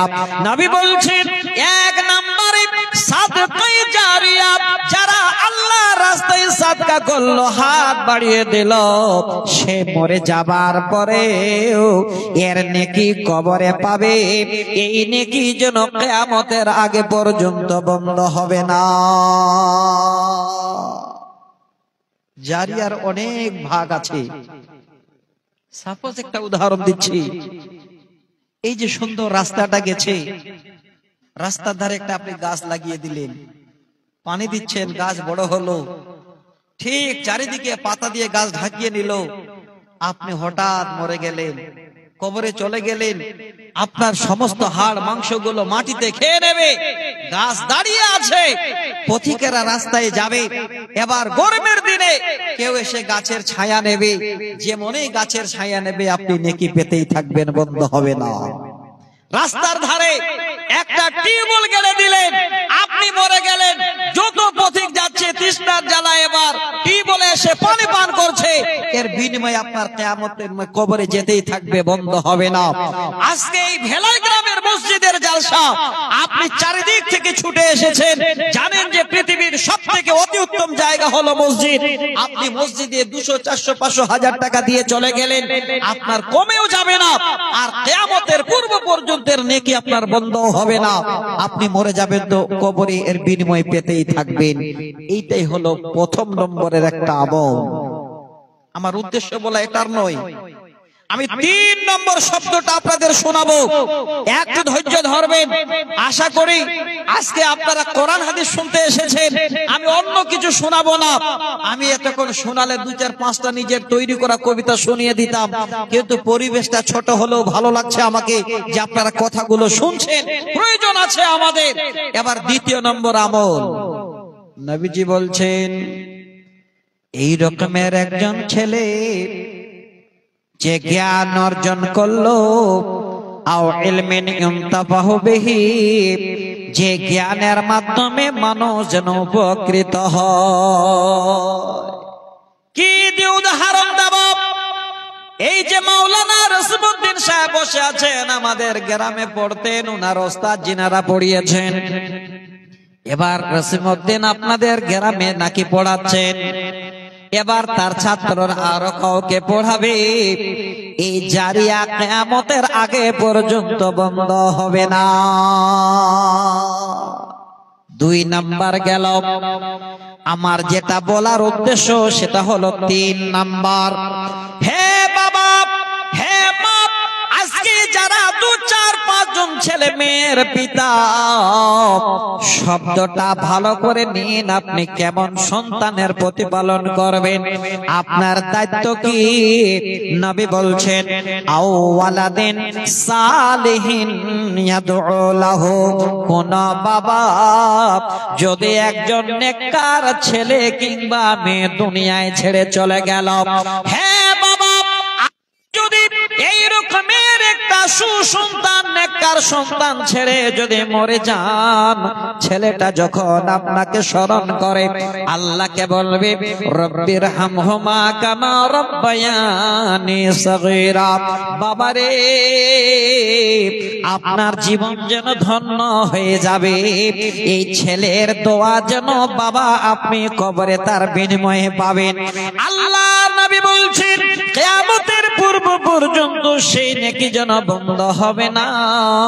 তাহলে বাবা আমরা যারা আছে একবার নিজেরাই আমরা নিজেকে ভাবিত দেখি, আমাদের কত বড় দায়িত্ব রয়েছে। একজন সন্তান আমরা সুসন্তান বানাবো, এটা বাবাদের কর্তব্য। শুধু স্কুল কলেজ নয়, তার আগেই পৃথিবীর বুকে সবথেকে দামি কলেজে আগে এই শিক্ষাটা দিয়ে দিন। দামি কলেজটা কোথায় আছে? ওই দামি কলেজ কোথায় যেতে হবে? কালিয়াগঞ্জে না, কোন আরো বড় বিশ্ববিদ্যালয় না। প্রত্যেক এই পাটখড়ি বা এই যে ফিঙ্গার বেড়া দিয়ে ঘর তৈরি করা আছে, ওই ঘরের ভিতরে সবথেকে বড় টিচার বসে আছে। সেটাকে জানেন? জানেন না? সেটা হলো আমার জনম দুঃখিনী মায়েরা। পৃথিবীর বুকে সবথেকে বড় বিশ্ববিদ্যালয় হলো মা জননীর কোল। আরবিতে একটা কবিতা শোনাচ্ছি 2 লাইনে। আরবের একজন কবি, কবি ইব্রাহিম তিনি লিখে গেছেন, দিয়ে গেছেন, আল উম্মু মাদ্রাসাতুন ইজা আদাত্তাহা আদাত্তা শাবান তাইয়্যিবাল আগরাক। পৃথিবীর বুকে সব থেকে দামি বিশ্ববিদ্যালয় হলো মা জননীর কোল। এবার মা জননী বাচ্চা কোলে নিয়ে শিক্ষা না দিয়ে যদি মোবাইলের কার্টুন দেখায়, সব থেকে বাজে বিশ্ববিদ্যালয় হবে এই মা জননীর কোল। বলো ঠিক না ভুল বললাম? এখন বাচ্চাদের শুধু কার্টুন আর কার্টুন ছাড়া মায়েরা কিছুই তুলে দেয় না। হে মা, একটু ধৈর্য ধরেন। আমি হাসির কথা বলছি না, আল্লাহর কসম করে বলছি, নিজের বাচ্চাদের মায়েরা বাপেরা আমরা আধা জীবন 10 বছর হতে হতে তার নষ্ট করে দিচ্ছি। একটু মিলিয়ে নেবেন। বড় একজন গবেষকের আপনাদের গবেষণার কথা শোনাবো। আজকে যেই পিতা যেই মাতারা এখানে বসে আছেন, আপনাদের কত বড় দায়িত্ব ছেলে মেয়েদের প্রতি। আমি আগে আপনাদের এই কবিতার তর্জমাটা বলে দিই। কবি বলছেন, আল উম্মু মাদ্রাসাতুন। মাদ্রাসা শব্দটা আরবি, এর মানে এটা নয় যে শুধু খালে মক্তবার মাদ্রাসা। উনি বুঝাতে চাচ্ছেন, শব্দের মানে হলো মা, আর বিশ্বের সবথেকে বড় বিশ্ববিদ্যালয় যেটা হলো ট্রেনিং ক্যাম্প, শিক্ষা যেখানে প্রথমে বাচ্চাগুলো নেই, সেই ট্রেনিং ক্যাম্পটার নাম হলো মা জননীর কোল। বলছেন, যদি কোনো মা এই রকমের একটা বাচ্চাকে মানুষ করে, সেই বাচ্চা সেই মার কোল থেকে সারা পৃথিবীর সমস্ত জাতি এই বাচ্চা থেকে তারা অনেক জ্ঞান অর্জন করতে পারবে। আমরা তো বাংলা শিক্ষিত মানুষ, নেপোলিয়নের উক্তিটা আমরা জানি। ইংরেজিতে বলেছিলেন যে আমাকে একটা ভালো মা দাও, আমি তোমাদের একটা ভালো জাতি তুলে দেব। এটা তো জানি আমরা। তারপরেও আজকে আমরা যেন ওই এত সচেতন হয়ে গেছি, ছেলে মেয়ে জন্ম দিয়ে লাগিয়ে দিচ্ছে, বাবা তুই বরফ বিক্রি করে বেড়া। না, যে ছেলেটাকে বরফ বিক্রি করতে ছোট থেকে পাঠিয়েছেন, আপনি যদি দায়িত্ব নিয়ে ওই ছেলেটাকে মানুষ করেন, ওই ছেলেটা একদিন একদিন আপনার নেককার সন্তান হয়ে, একজন ভালো ডাক্তার হয়ে, একজন দিনদার ইঞ্জিনিয়ার হয়ে এই দুনিয়াতে মানুষকে জ্ঞান দিবে, রুজি রুটির ব্যবস্থা আল্লাহ দেবেন, আপনার জন্য দোয়া করবেন, তো আপনি কবরে তার নেকি পাবেন। একটু খাটেন, পরিশ্রম করেন। জানি না এই এরিয়াতে কতটুকু শিক্ষা আপনাদের বাচ্চাদের জন্য আপনারা সময় ব্যয় করেন। যান, আমাদের গ্রামের কথা বলছি, নিশ্চয়ই চেনেন বেলপুকুর আলামিন মিশন, সেটাই আমার গ্রাম। সেই গ্রামের কথা বলছি, আল্লাহর কসম করে যেই ভাইরা, যেই দাদারা, যেই কাকারা রাজমিস্ত্রির জোগাড়ি করে, তার যদি দুটো ছেলে আছে, তার মধ্যে দেখেন দুটো না হলে একটা মিশনে দিয়েছে, একটা মাদ্রাসায় দিয়েছে, একটাও বাড়িতে বসে নেই। একটা বাচ্চা যদি আপনি মনে করেন সকাল বেলায় খেলার জন্য আমি নেব, পাবেন না খুঁজে। এত মিশন মাদ্রাসা, এত স্কুল কলেজ হয়ে গেছে আলহামদুলিল্লাহ। সবাই চাইছে যে আমরা আদর্শবান ছেলে তৈরি করে দিই। দুনিয়াতে সবথেকে মূল সম্পদ হলো আপনার নেককার ছেলে। আও ওয়ালাদিন সালিহিন ইয়াদউ লাহু, আল্লাহ রাসূল বলেন, সহিহ মুসলিমের হাদিস 1331 নম্বর হাদিস আগে শুনিয়েছিলাম আপনাদের, যে আপনি একটা নেককার ছেলে রেখে যান, আপনি মরে যাবেন তো এর কবরে বিনিময় আপনি পেতেই থাকবেন, বন্ধ হবে না। আরেকটা হাদিস শোনাচ্ছি, আমি আগেই বলেছি, আগে আপনাদের এইভাবে করে কথাগুলো বলবো বুঝাবার জন্য। আপনাদের এই মানে অত্র এলাকার মানুষ হয়তো এখানে ছেলে মেয়েদের প্রতি গুরুত্ব দেয় না, ছেলে মেয়েদের প্রতি তারা একটা ভালো রকমের পরিষেবা দেওয়ার জন্য টাইম বের করতে পারে না। বাবা যারা আছেন, আপনারা যদি বেশি নয় সকাল সন্ধ্যায় 2 ঘন্টা একটা ছেলে মেয়ের পিছনে টাইম বের করতে পারেন, আল্লাহর কসম করে বলছি, এই ভেলাই গ্রাম যা আছে তার থেকে 20 বছর আগে অনেক উন্নত হয়ে যাবে, অনেক। কিন্তু তা আমরা করতে পারছি না। কেন পারছি না? এই কেনটাই আমার আজকে বক্তব্য। একটা হাদিস শোনাচ্ছি, খুব ভালো করে শুনবেন। যারা বাবা, যারা এখনো দায়িত্ব বহন করছেন না, আপনাদের জন্য এই হাদিসটা খুব ভালো করে, সহিহ বুখারী মুসলিমের হাদিস, হাদিস নাম্বার 1359 নম্বর হাদিস, একদম সহিহ সনদে, যার মধ্যে কোন রকমের কিলোকাল নেই। এই হাদিসটাকে আপনাদের সামনে তুলে দিচ্ছি। তার আগে বুঝাবার জন্য একটা দৃষ্টান্ত আপনাদের সামনে আমি তুলে দিই, আশা করি আপনারা ঠিক জায়গায় চলে আসবেন। শোনেন, আজকে আমরা পৃথিবীর কোথায় কি হচ্ছে না হচ্ছে সব মোবাইলে দেখতে পাচ্ছি, ভাই পাই না? সব কোথায় কি হলো না হলো, এত বড় মোবাইল হয়, মানুষের সুবিধা হয়ে গেছে, যেটা আপনি জীবনে কোনোদিন জানতেন না, সেটা জানার জন্য আপনি প্রশ্ন করুন, আপনাকে জানিয়ে দেবে। এই হাদিসটা আপনাদের বলার আগে 2 মিনিট আমি সময় নিচ্ছি, সব থেকে একটা গভীর তথ্য তুলে দিচ্ছি, যেগুলো ডাক্তার ছাড়া কেউ জানে না। মোবাইল আসার পরে সাধারণ যারা সই করতে জানে না, তারাও শিখে নিয়েছে। মার কোলে, মার পেটে যে বাচ্চা জন্ম নেয়, আপনারা বলুন, ডাক্তার ছাড়া সাধারণ মানুষ জানে গো?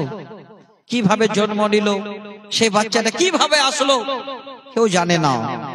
কিন্তু মোবাইল এমন একটা জিনিস আল্লাহ আমাদের কাছে আবিষ্কার করেছেন, এই মার এতটুকুন পেটে কি করে বাচ্চা জন্ম নিচ্ছে, কোরআন এবং হাদিসের তথ্য নিয়ে যদি আপনারা দেখেন, পরিপূর্ণ যেন আপনি মার পেটে বাচ্চাটাকে দেখতে পাবেন, মোবাইলের স্ক্রিনে ভেসে ওঠে। সাধারণভাবে পাননি এটা। এটা আজ থেকে 1400 বছর আগে একজন বৈজ্ঞানিক, যিনার নাম হলো নবী মুহাম্মদ রাসূলুল্লাহ, পড়ুন, সাল্লাল্লাহু আলাইহি ওয়াসাল্লাম, তিনি গবেষণা করে আমাদের দিয়ে গেছেন। আজকে আমরা সেটাই যেন গবেষণার মাধ্যমে মোবাইলে এই বৈজ্ঞানিকরা আবিষ্কার করে আমরা আমাদের দেখাতে পাচ্ছি। দেখেন নবী কি বলে গেছেন। নবীজি বলেন, মা মিন মাউলুদিন ইল্লা ইউলাদু আলাল ফিতরাত, পৃথিবীর বুকে কোন বাচ্চা জন্ম নেয় না যেই বাচ্চাগুলোই মার পেট থেকে জন্মগ্রহণ করে, ওই বাচ্চারা সবাই ইসলামের ফিতরাতের হালাতে, ইসলামের উপরে তারা জন্মগ্রহণ করে। যত বাচ্চা পৃথিবীর যেই মার কোল থেকে বাচ্চা জন্ম নেয় ইসলামের হালাতে, মোবাইল স্ক্রিনে দেখবেন আমরা যেমন নামাজ পড়ি এভাবে হাত বাঁধি না গো, হাত বাঁধি। মোবাইলের স্ক্রিনে প্রশ্ন করুন যে মার পেটে বাচ্চা কিভাবে জন্ম নেয়, দেখবেন কোরআনে আছে। হ্যাঁ, সেই বীর্যু থেকে আল্লাহ পাক রব্বুল আলামিন 40 দিন পরে রক্তের টুকরা বানান, আবার 40 দিন পরে মাংসের টুকরা বানান, তারপরে আল্লাহ পাক রব্বুল আলামিন সেই মাংস থেকে সুন্দর করে মানুষ সৃষ্টি করেন, তৈরি করেন। তার যা যাবতীয় হাত পা নাসিকা যা প্রয়োজন সব দেন, মেল হবে না ফিমেল হবে আল্লাহ নির্বাচিত করেন, কোন মানুষ পারে না। এবার ওই বাচ্চাটা দেখবেন মার পেটে আছে। আল্লাহর কসম করে বলছি, যদি না দেখে দেখবা দেখে নেবেন, আমরা যেমন নামাজ পড়ি ছোট বাচ্চাটা মার পেটের ভিতরে দেখবেন এইভাবে হাত বেঁধে আছে।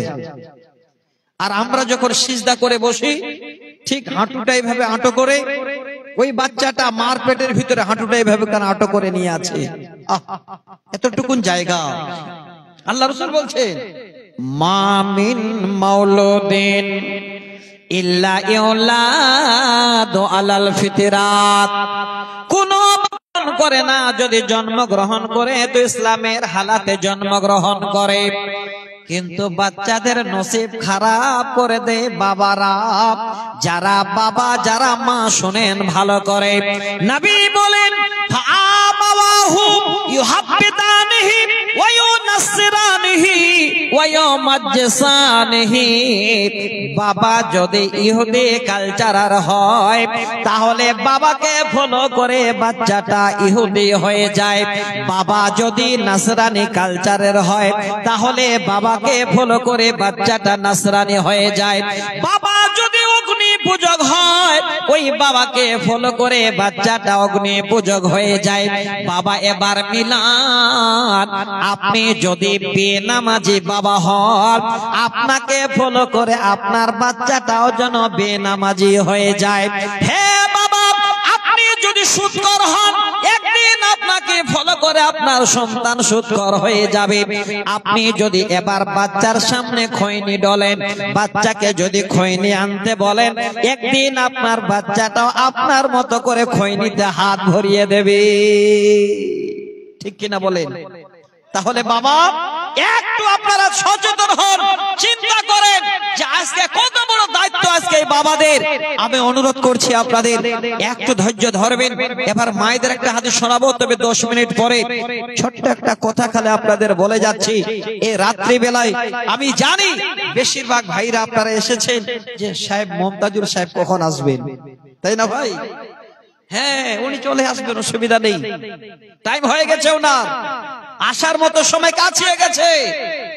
কিন্তু আজকে যারা দায়িত্ববান বাবা, যারা দায়িত্ববান মা, এই রকমের একটা সুন্দর জায়গায় ঠান্ডা দিনে বসে কোরআন শুনলেন, হাদিস শুনলেন। আমি একটা আয়াত পড়েছিলাম, সেই আয়াতের তর্জমাটা খালি করছি। 3টা উপহারের কথা বলেছিলাম, স্বয়ং আল্লাহ উপহার দেবেন, কোন মানুষ নয়। আল্লাহ কি বলছেন? الذين ينفقون أموالهم بالليل والنهار سرا وعلانية فلهم أجرهم عند ربهم ولا خوف عليهم ولا هم يحزنون। আল্লাহ বলেন, যে লোকেরা দিনে এবং রাতে লুকিয়ে কিংবা প্রকাশ্যে আমার রাস্তায় খরচ করে, আল্লাহ স্বয়ং বলছেন আমার রাস্তায় যারা তাদের মাল দিনে কিংবা রাতে লুকিয়ে কিংবা প্রকাশ্যে খরচ করে, আমি আল্লাহ বান্দাদের উপহার কে দেব? ফালাহুম আজরুহুম ইনদা রাব্বিহিম, তার রবের কাছে আল্লাহর কাছে তারা যেন তার বিনিময়ে পাবে, প্রতিদান পাবে। ওয়ালা খাউফুন আলাইহিম, কিয়ামতের দিনে মানুষ পাগল পারা হয়ে যাবে, ভয়ে ভীত হয়ে যাবে, সেদিন সে বান্দার কোনো ভয় থাকবে না। ওয়ালা হুম ইয়াহজানুন, সবাই চিন্তায় চিন্তিত থাকবে যারা আল্লাহ রাস্তায় দিনে রাতে লুকিয়ে প্রকাশ্যে দান করবে। আল্লাহ বলছেন ওই বান্দা বান্দীদের সেদিন কোনো রকমের চিন্তাও থাকবে না। নিশ্চিত আজকে সেই আল্লাহর বান্দা আমরা বসে আছি, আল্লাহর কোরআন শুনলাম সূরা আল বাকারা 274 আয়াত নাম্বার আগেই বলেছি আপনাদের। আমি একটু অনুরোধ করছি, আপনারা বসে আছেন, ভাবছিলাম আমাকে বললেন যে আপনার 8টা টাইম, 8টা থেকে মোটামুটি 10টা, মনটা ভরে গেল। খাবার বাদ দিয়ে খুশিতে আলহামদুলিল্লাহ পড়লাম যে 2 ঘন্টা টাইম মানে আজকে মন ভরিয়ে ওয়াজ করা যাবে। কিন্তু নসিব খারাপ, আমাকে আনতে আনতে এখানে 8:30 বাজিয়ে দিলেন। এবার মাঝে একটা জায়গা আমাকে একটু আপনাদেরকে নিয়ে ভাবার জন্য অবশ্যই প্রয়োজন ছিল বা আছে। সেই জায়গাটা হলো আহাব্বুল বিলাদি ইলাল্লাহি মাসাজিদুহা, পৃথিবীর সব থেকে অতি উত্তম জায়গা যদি আছে সেই জায়গাটা হলো আল্লাহর ঘর। ওয়া আবদুল বিলাদি ইলাল্লাহি আসওয়াকুহা, আর সব থেকে নিকৃষ্টতম জায়গা সেই জায়গাটা যদি হলো তো খনের হাট নাকি কি যেন কোন নাকি, যাক আমার নামটা মনে পড়ছে না, মানে বাজার। বাজার হলো সব থেকে নিকৃষ্টতম জায়গা, আর সব থেকে অতি উত্তম জায়গা হলো পৃথিবীর বুকে মসজিদ। তো আল্লাহর ঘরের জন্য কয়েকজন লোকে আপনারা বসে আছেন, খুব বেশি যে দেখতে পাচ্ছি তা নয়। আশা করি আপনারাই আল্লাহর ঘর ইবাদত করেন, যখন এই ডাক শোনেন আল্লাহর ঘরে যান। আল্লাহর ঘর মানে পৃথিবীর সমস্ত মানুষদেরই ঘর, শুধু এই ভেলাই গ্রামের ঘর নয়, এটা পৃথিবীর মানুষের ঘর। তা আমি একটু অনুরোধ করছি আপনাদের, বুঝিয়ে বলছি, লম্বা করে নয়, সরাসরি বলছি। আল্লাহর ঘরে যদি হাত বাড়িয়ে দেন, আল্লাহ বলছেন আমি তোদের বিনিময়ে দেব। ওয়ালা খাউফুন আলাইহিম, তোমাদের কোনো ভয় থাকবে না। ওয়ালা হুম ইয়াহজানুন, সেদিন তোমাদের কোনো চিন্তাও থাকবে না। আলহামদুলিল্লাহ, আমি কথাটা বলিনি তার আগে একজন নানা আমার এসে হাত বাড়িয়ে দিয়েছেন।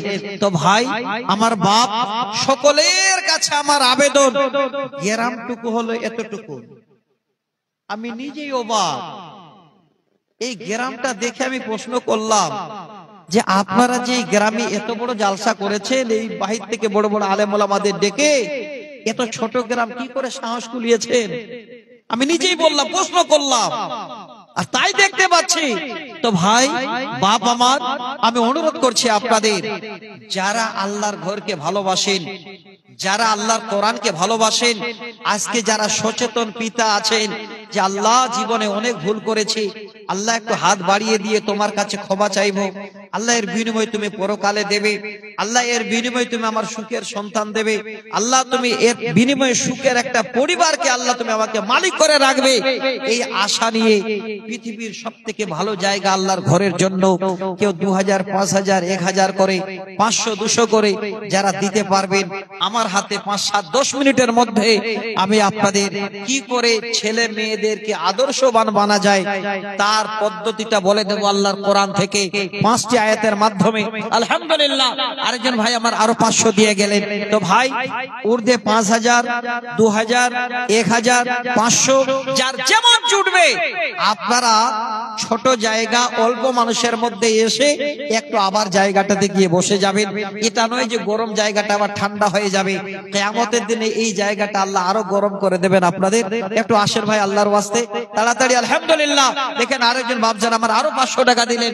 তবে বাপ যারা বেশি দিতে পারবেন, 2000, 5000 দিতে পারবেন, 1000 দিতে পারবেন, এইভাবে যদি আল্লাহ আপনাকে দেওয়ার ক্ষমতা দিয়েছেন, তো অবশ্যই যেন আপনি 1000, 2000, 5000 দিয়েন।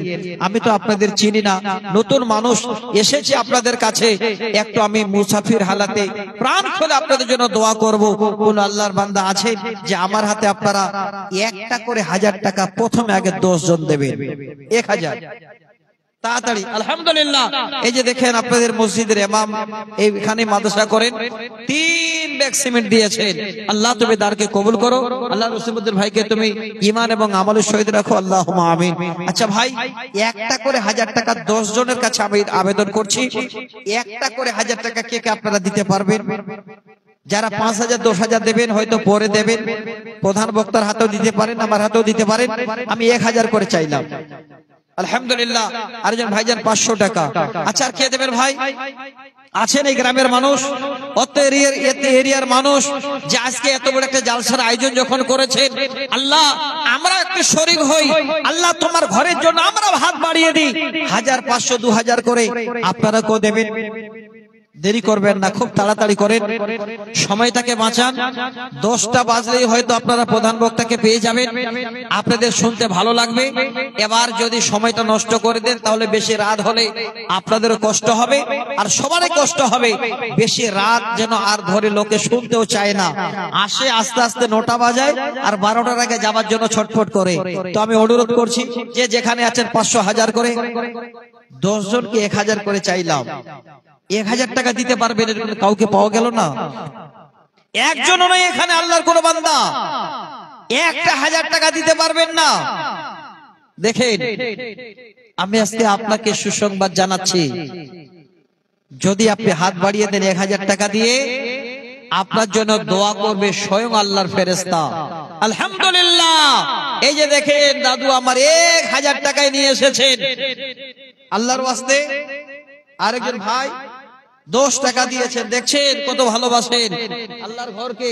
তাহলে আল্লাহর ওয়াস্তে আপনারা যে যতটুকু পারেন, 10 জনের কাছে 1000 চাইলাম, আপনি 200 100 500 যার যেমন ইচ্ছা আপনি একটু দিলে আমি 5-7 মিনিটের মধ্যে আপনাদের কি করে সন্তান আপনি এবার মানুষ করবেন, এতক্ষণ ধরে আপনাদের গাইডলাইন হিসাবে বললাম, এবার সন্তানটাকে আপনি কি শিক্ষা দেবেন, কি কথাটা বলবেন, বাবা সেই কথাটা আল্লাহর কোরআন আপনাকে বলে দেবে।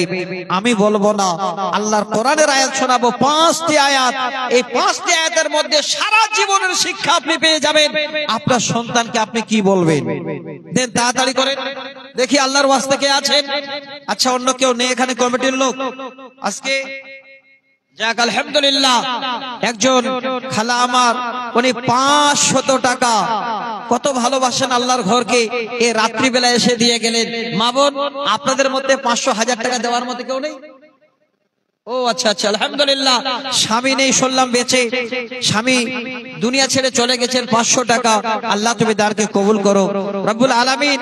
এই দুঃখের জীবন আল্লাহ তুমি সুখে পরিণত করে দিয়ে আল্লাহ পরকালে স্বামীর সঙ্গে পরিচয় দিয়ে জান্নাতুল ফেরদাউস দিও, আল্লাহুম্মা আমিন। ভাইজান একটু হাতটা বাড়ান না গো তাড়াতাড়ি, আমি খুব লম্বা করতে চাচ্ছি না, আমি শুধু খালি এইটুকু দিতে চাচ্ছি যে সন্তানকে আপনি 25 কিলো মাকই, আচ্ছা লিখে নেন, 25 কিলো মাকই। আচ্ছা, মা বাবা এবং স্ত্রীও মারা গেছেন, দেখেন কত বড় ভাগ্যবান লোক, আজকে মা বাবার জন্য স্ত্রীর জন্য দান করেছেন 50 টাকা, 25 কিলো মাকই, যারা সমস্ত মায়া মমতা দিয়ে ছেড়ে চলে গেছেন। আল্লাহু আকবার। আল্লাহ তুমি দানকে কবুল করো, আল্লাহ তিনার মা বাবাকে আল্লাহ তুমি জান্নাতুল ফেরদাউস দিও, তিনার স্ত্রীর কবরকে প্রশস্ত করে দাও, আল্লাহ পরকালে সকলের সঙ্গে পরিচয় দিয়ে আল্লাহ তোমার জান্নাতের ঠিকানা দিও, আল্লাহুম্মা আমিন। আল্লাহুম্মা সাল্লি আলাইহি, আল্লাহুম্মা বারিক আলাইহি।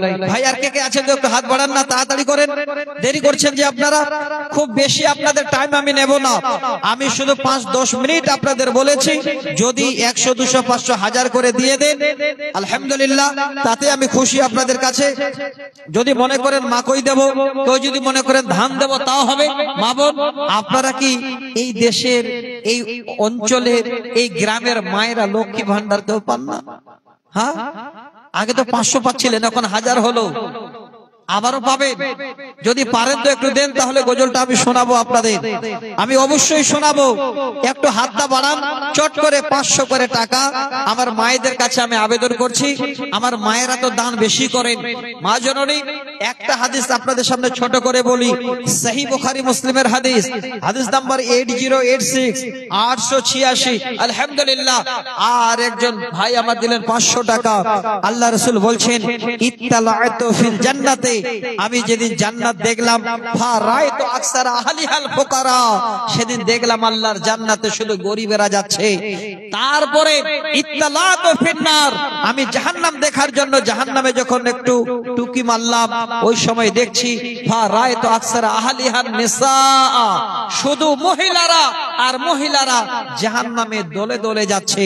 আমার মা, জাহান্নাম আপনারা বেশি যাচ্ছেন, আল্লাহ রাসূল স্বয়ং দেখছেন, যার মধ্যে কোন রকমের সন্দেহ নেই। আল্লাহ রাসূল পরবর্তীতে মহিলাদের বলেছিলেন, হে মহিলারা, ওই জাহান্নাম থেকে যদি বাঁচতে চাও তো বেশি বেশি সাদকা করো, বেশি বেশি দান করো। তো আমি অনুরোধ করব আমার মায়েদের, আচ্ছা 50 কিলো মাকই লিখেন তো। এই ভাই আমার 500 টাকা আর 50 কিলো মাকই দিয়ে গেলেন, আল্লাহ তুমি দানকে কবুল করো। কি নাম? আলহামদুলিল্লাহ, হোসনে আরা খাতুন বোন আমার 250 টাকা আর 20 কিলো মাকই দান করেছেন। আল্লাহ তুমি দানকে কবুল করো। একটা বোন শুধুমাত্র 250 টাকা দিয়ে আর এই 20 কিলো মাকই দিল। আর একজন খালা আমার স্বামী নাই বলে 500 টাকা। মা জননী আপনারা কেউ দিতে পারবেন না গো? একটু তাড়াতাড়ি করেন। দিদি দিল লক্ষ্মীর ভান্ডার রে, 500 থেকে দিদি দিল 1000। দিদি দিল লক্ষ্মীর ভান্ডার রে, খুশি হইল সব বৌদিরা আমার।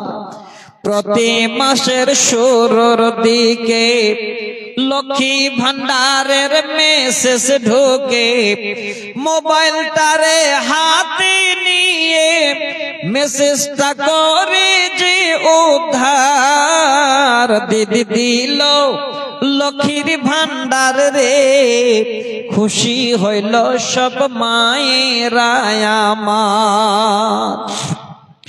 পয়সা গুলি তুলিবার কালে স্বামীর নাহি প্রয়োজন পড়ে, টাকা তুলে খরচ করে স্বামী পাইল না খবর। দিদি দিল লক্ষ্মীর ভান্ডার রে, করে দিল দিদি আবার 1000। মা বোন একটু হাত বাড়ান, 500 1000 করে তো দেবেন আপনারা।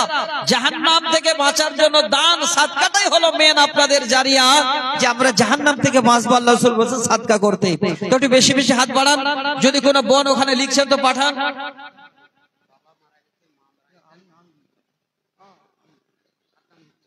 ও আচ্ছা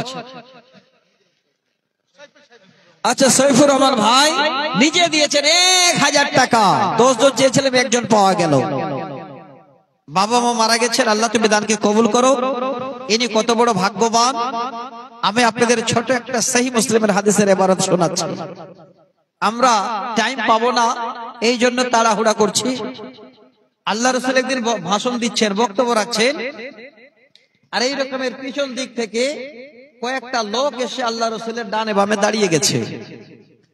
আল্লাহ রাসূল তাকাচ্ছেন তো অবাক হয়ে গেলেন যে লোকগুলো এত গরিব যে তারা যে কোন রকমের জামা, কোন পাঞ্জাবি বা কোনো কিছু পরবেন এই রকমের অবস্থা নেই।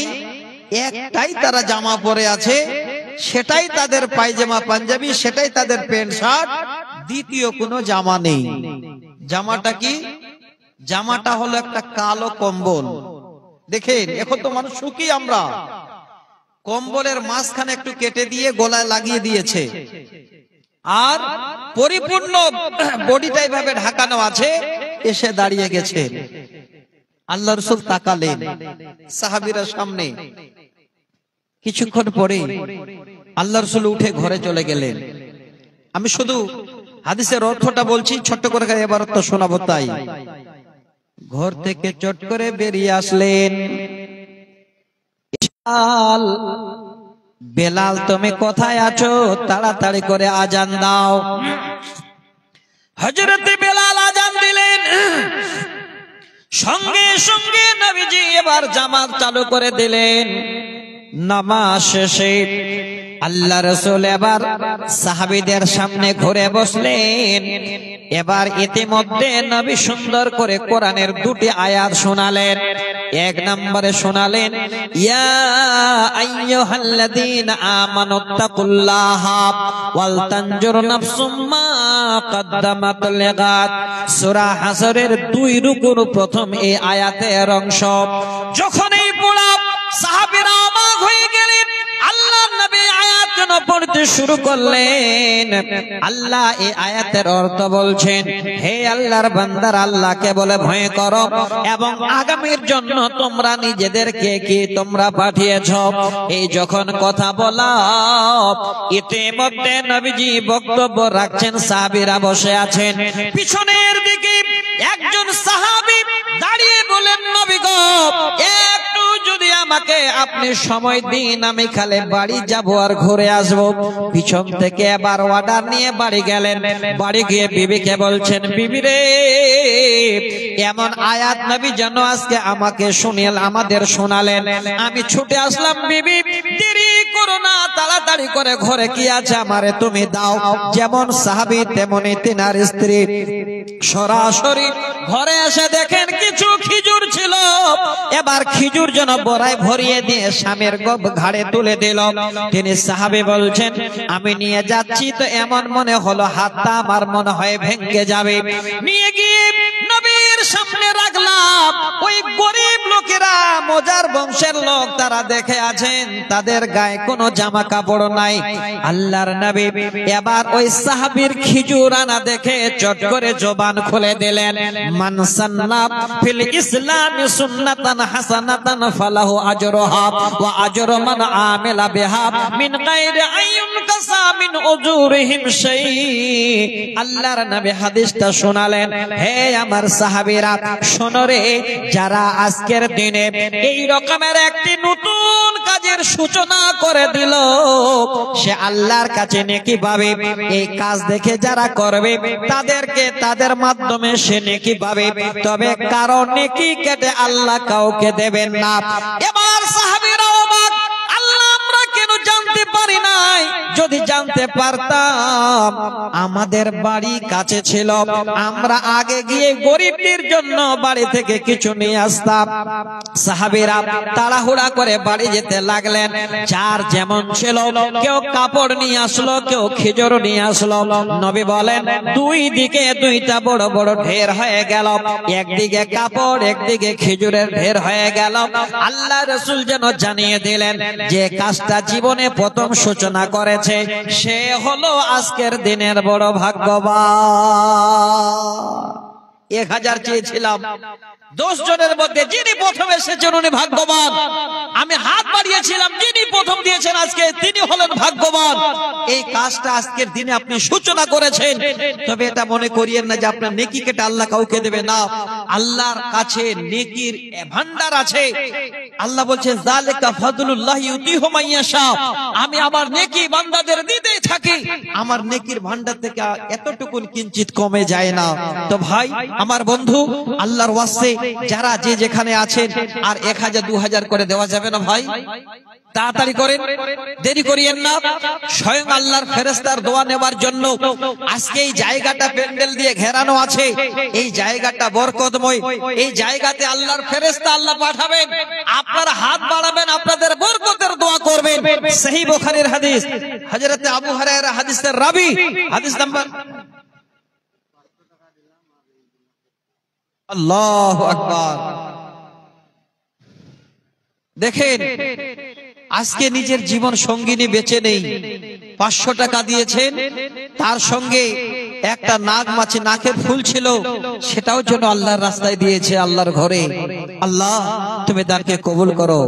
ইয়া হাইয়্যু ইয়া কাইয়্যুম বিরহমাতিকা নাস্তাগীস। ওহে বারে দোয়া করে তোমার কাছেতে ভাই এসেছিলেন আল্লাহ এই মজলিসতে। শুনলাম আল্লাহ বিবি নাই দুনিয়া মাঝার, ছেড়ে চলে গেছেন ফের কবরের মাঝার। যত দূর যায় আল্লাহ চোখের নজর, প্রশস্ত করিবে আল্লাহ বিবির কবর। বিবির নামেতে ফের 500 দান, হাতে দিল আরো নাক ফুল, তাই যে প্রমাণ। পুরকালে আল্লাহ তুমি জান্নাত দানিবে, কবর আল্লাহ তার প্রশস্ত বানাবে। আল্লাহুম্মা আমিন আমিন আমিন সুম্মা আমিন। একটু হাতটা বাড়ান ভাই তাড়াতাড়ি। ও আল্লাহ রে, আল্লাহু আকবার। লিখেন 500 টাকা আর 5 ব্যাগ সিমেন্ট দেবেন। কেন ভাই এই গ্রামে বাড়ি? দেখেন কত বড় দাতা। আমি 1000 চেয়েছিলাম, অনেক বেশি হয়ে গেল। মুসলিম ভাই আমার 500 টাকা আর 5 ব্যাগ সিমেন্ট দান করবেন। আল্লাহুম্মা আমিন। মুসলিম ভাই জান আল্লাহ ফের এখানেতে ছিল 500 টাকা 5 ব্যাগ সিমেন্ট দিল। তোমার ঘরেতে আল্লাহ দিয়ে গেল দান, এই দান কবুল করো তুমি রহমান, বালা মুসিবত হতে বাঁচাইয়া দিবে, তোমার বান্দার দান কবুল করিবে। আল্লাহুম্মা আমিন আমিন আমিন সুম্মা আমিন। ভাই চাদর নিয়ে গেছে, যার যেমন জুড়বে একটু হাত বাড়িয়ে দেবেন বন্ধু, আমরা কেউ থাকবো না, এটাই আপনার জীবনের সাথী। আজ না হয় কাল তুমি যাইবা কবরে, যাবার সময় দেখবে যে গো তোমার সবই রইল পড়ে, যাবার সময় দেখবে যে গো। আজ না হয় কাল তুমি যাইবা কবরে, যাবার সময় দেখবে যে গো তোমার সবই রইল পড়ে, যাবার সময় দেখবে যে গো। দাদা গেল নানা গেল কেউ এলো না ফিরে, তোমার যাইতে হবে গো ভাইজান অন্ধকার কবরে, সবারই যাইতে হবে গো। আজ না হয় কাল তুমি যাইবা কবরে, যাবার সময় দেখবে যে গো তোমার সবই রইল পড়ে, যাবার সময় দেখবে যে গো। আলহামদুলিল্লাহ, একজন ভাই আমার 100 টাকা দিয়ে পাঠিয়েছেন, একজন নমুসলিম ভাই আমার, আর একজন ছোট্ট বোন আমার 1000 টাকা নিয়ে এসেছেন। আল্লাহ তুমি দানকে কবুলে মঞ্জুর করো। আল্লাহ তোমার ঘরের জন্য দান করেছেন, আল্লাহ তুমি সেই দানকে কবুলে মঞ্জুর করে নাও। আল্লাহ তাদের বাড়িতে সুখের তুমি ফোহারা ছুটিয়ে দাও, আল্লাহ তাদের সুখ দাও, জীবনের ছেলে মেয়েদের আল্লাহ আদর্শবান ছেলে মেয়ে যেন তৈরি করতে পারে, আল্লাহ সেই ভাবনা চিন্তা মা বাবার মাথায় তুলে দাও। আল্লাহুম্মা আমিন আল্লাহুম্মা আমিন। আচ্ছা ভাই চাদরটাতে একটু দিয়ে দেন। আচ্ছা আর কেউ দেবেন? যদি মনে করেন ভুট্টা দেব, মাকই দেব, ধান দেব, কেউ যদি মনে করেন সরিষা দেব, 250 টাকা নগদে দেব, 1 ব্যাগ করে সিমেন্ট দেব, যা দেবেন আল্লাহর ঘরের জন্য একটু হাতটা বাড়ান ভাইজান, দেরি করবেন না, যতটুকুন পারেন আজকে দিয়ে যাবেন, এটাই আপনার সাথে মানে যাবে, রেখে যাবেন, ওয়ারিসেরা আপনার ভাগ করে নেবে, আপনার শুধু পোস্তানাই থাকবে, লাভ কিছু হবে না। একদিন তো যেতেই হবে। আমি অনেক কবিতা এর আগে শুনিয়েছি, যে কবিতাগুলো আগে খুব মনোযোগ সহকারে বলতাম, যতই সময় যাচ্ছে মানুষ কোরআন হাদিস বেশি শুনতে যাচ্ছে, তার জন্য এইদিকে একটু ঝোঁকটা বেশি হয়ে গেছে আমারও। আলহামদুলিল্লাহ, আমার 2 জন ভাই 500 করে। আচ্ছা ভাই যারা আছেন কমিটির লোক, যদি মনে করেন যে দেব তাহলে একটু দিয়ে দেন। আপনাদের কাছে প্রধান বক্তা চলে আসবেন, এবার ওনার বক্তব্য শুনতে অনেক হয়তো লেট হয়ে যাবে, পরবর্তীতে দিতে চাইবেন জানি না, যদি নসিবে থাকে তো দেবেন, না হলে হয়তো চলে যেতে পারেন। তো আজকে আগেই যখন সুযোগটা এসে গেছে তো একটু হাতটা বাড়ান। আলহামদুলিল্লাহ, মহসিন আলী ভাই 500 টাকা। হ্যাঁ আচ্ছা ভাই আমাকে বলবেন, আর কেউ আছেন ভাই যারা দেবেন? আছে মহসিন আলী ভাই, কোনটা গো? মহসিন আলী ভাই 500 দিয়ে গেলেন, কোনটা? এবং মহসিন আলী ভাই আর 500 টাকা দেন, আর 500 টাকা দেন, লিখে দিবেন। আলহামদুলিল্লাহ, লিখে দেন একটু, আমাকে বলবেন তো, আমি তো চিনি না, আমি জানি কোথায় বাড়ি না কোথায়। একটু হাত বাড়ান, তাড়াতাড়ি করেন, দেরি করবেন না। আমার প্রাণ পাখি রে,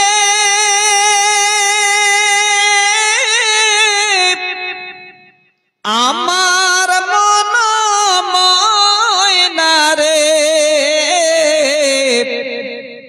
একদিন তো যাইবার পাখি আমায় ছাড়িয়া, একদিন তো যাইবার পাখি আমায় ছাড়িয়া, ছেলে মেয়ে পাশে বসে কান্দিবে পাগলের ভেসে, চোখের জলে পড়বে কোরআন খুলিয়া। 500 টাকা আর 1 ব্যাগ সিমেন্ট দিলেন। দেখেন একজন ভাই আবার কত আল্লাহর ঘরকে ভালোবাসেন, বিল্লু তৌড়ি, কি সুন্দর নাম। 100 টাকা আর 20 কিলো মাকই দান করেছেন। মা হাওয়ারে আদমেরই দুইটি সন্তান, হিন্দু মুসলমান, হিন্দু মুসলমান। মন্দিরতে ঘন্টা বাজে, মন্দিরতে ঘন্টা বাজে, মসজিদতে হয় আজান। মা হাওয়ারে আদমেরই দুইটি সন্তান, হিন্দু মুসলমান, হিন্দু মুসলমান। নাম কেমন? বিন্দু তুড়ি। 100 টাকা আর 20 কিলো মাকই দিয়েছেন আল্লাহর ঘরের জন্য। দেখছেন কত বড় ভাগ্যবান। আচ্ছা, এই দেশে তো মাকই হয় ভালো। আচ্ছা, যদি মনে করেন যে আমরা একটু করে মাকই দেব, কমে যাবে না বন্ধু? কমে যাবে না। সহিহ বুখারীর হাদিস, নবী বলেন, মান তাসাদ্দাকা বিইদলি তামরাতিন মিন কাসবিন তাইয়্যিবিন ওয়ালা ইকবালুল্লাহু ইল্লা তাইয়্যিবা। নবী বলছেন, কোন আল্লাহর বান্দা যদি একটা খেজুরের বিচির সমান আল্লাহর রাস্তায় সাদকা করে, হিসাবটা ভালো করে বুঝিয়ে নিন। যারা ভাবছেন 10, 20, 50 টাকা দিলে পকেট খালি হয়ে যাবে, যারা ভাবছেন 100, 200 দিলে হয়তো আমি গরিব হয়ে যাব, কমে যাবে, বন্ধু, হিসাবটা আপনাদের নবী যেন বুঝিয়ে দিয়েছেন। মান তাসাদ্দাকা বিইদলি তামরাতিন মিন কাসবিন তাইয়্যিবিন, যদি কোন আল্লাহর বান্দা নিজের হালাল কামাই থেকে একটা খেজুরের বিচির সমান আল্লাহর রাস্তায় সাদকা করে, ওয়ালা ইকবালুল্লাহু ইল্লা তাইয়্যিবা, নবী বলছেন আল্লাহ যেন সেই হালালকৃত দানকে কবুল করেন, আর সেই দানটাকে আল্লাহ পাক স্বয়ং নিজের ডান হাতে কবুল করে নেন। এবার কবুল করে নিয়ে যেন রেখে দেন না। নবী বলছেন, যেমন কোন একটা গাভী বাছুর দেয়, এবার বাছুরটা আস্তে আস্তে আস্তে আস্তে বড় হয়, ঠিক তেমন আল্লাহ রাব্বুল আলামিন ওই বান্দার সেই দানটুকু বাড়াতে বাড়াতে বাড়াতে হাত্তা তালা মিসলাল জাবাল, নবী বলছেন ওই দানকে বাড়াতে বাড়াতে পাহাড়ের সমতুল্য বানিয়ে দেন। কি নাম? আলহামদুলিল্লাহ। বেনামিতে ওই যে ভাই 500 টাকা দিয়ে দিচ্ছেন, 200 টাকা আর 2টি সিমেন্টের ব্যাগ দান করেছেন। আল্লাহুম্মা আমিন। ওহেবারে দোয়া করে তোমার কাছেতে বেনামিতে 200 দিল, মসজিদ নামেতে আরো 2 ব্যাগ সিমেন্ট এখানেতে দান। এই দান কবুল করো তুমি রহমান, বালা মুসিবত হতে বাঁচাইয়া দিবে, তোমার বান্দার দান কবুল করিবে। আল্লাহুম্মা আমিন, আমিন, আমিন, সুম্মা আমিন। আচ্ছা, মোহসেন আলী ভাই 1000 মোট পুরিয়ে দিলেন। আচ্ছা, মা বোনদের কাছে চাদর পাঠান। মতিবুর রহমান, আলহামদুলিল্লাহ। ভেলাই হতে ভাই আমার মতিবুর রহমান ছিল, 1000 টাকা আল্লাহ নগদতে দিল। আল্লাহ তুমি এই দান কবুল করিবে, মতিবুর ভাইকে আল্লাহ সুখেতে রাখিবে, যতদিন থাকবে আল্লাহ দুনিয়া মাঝার সুখ শান্তি দিয়ে বাড়ি বাগ পারোয়ার, বালা মুসিবত হতে বাঁচাইয়া দিবে। ভাইজানকে আল্লাহ তুমি সুখেতে রাখিবে। আল্লাহুম্মা আমিন, আমিন, আমিন, সুম্মা আমিন। আলহামদুলিল্লাহ। কয়নুর খাতুন 1 মণ মাকই দিয়েছেন।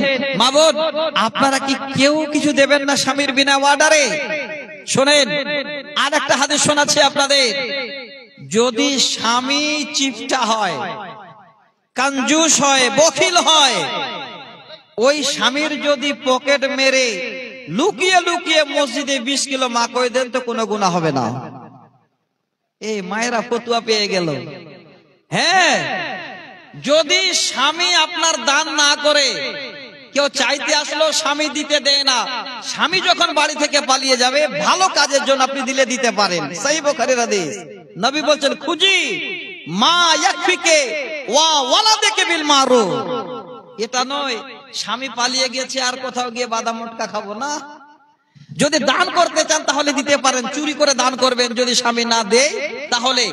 আর ছেলেকে পড়াতে দিয়েছেন, বাবা ভালো ছেলেকে পয়সা দিচ্ছে না, স্বামীর পকেট মেরে আপনি ছেলেকে টাকা দেবেন, গুনাহ হবে না। আর ওই পকেট মার ধরা পড়লে বিচারও হবে না। আলহামদুলিল্লাহ। মকসেদ আলী 200 টাকা 1 ব্যাগ সিমেন্ট আর 1000 টাকা কে? আচ্ছা, বেনামিতে একজন 1000 টাকা। আল্লাহ গো, তানকে তুমি কবুলে মঞ্জুর করো। আল্লাহুম্মা আমিন। আচ্ছা একটু হাত বাড়ানোর কে আছে? একটু তাড়াতাড়ি করেন, তাড়াতাড়ি করেন। আমি আপনাদের একটা খালি উদাহরণ দেব। এবার ছেলে মেয়েদের ছোট থেকে কি শিক্ষা দেবেন? জামাল মোহাম্মদ 25 কিলো মাকই। আর কে আছেন ভাই? দেন। আলহামদুলিল্লাহ। আরেকজন ভাই 500 টাকা। এই গ্রামে বাড়ি? এই গ্রামে বাড়ি না যদি না হয় আমি কাকে চাপবো? একটু বলতে তো হবে। আলহামদুলিল্লাহ 500 টাকার 50 কিলো মাকই।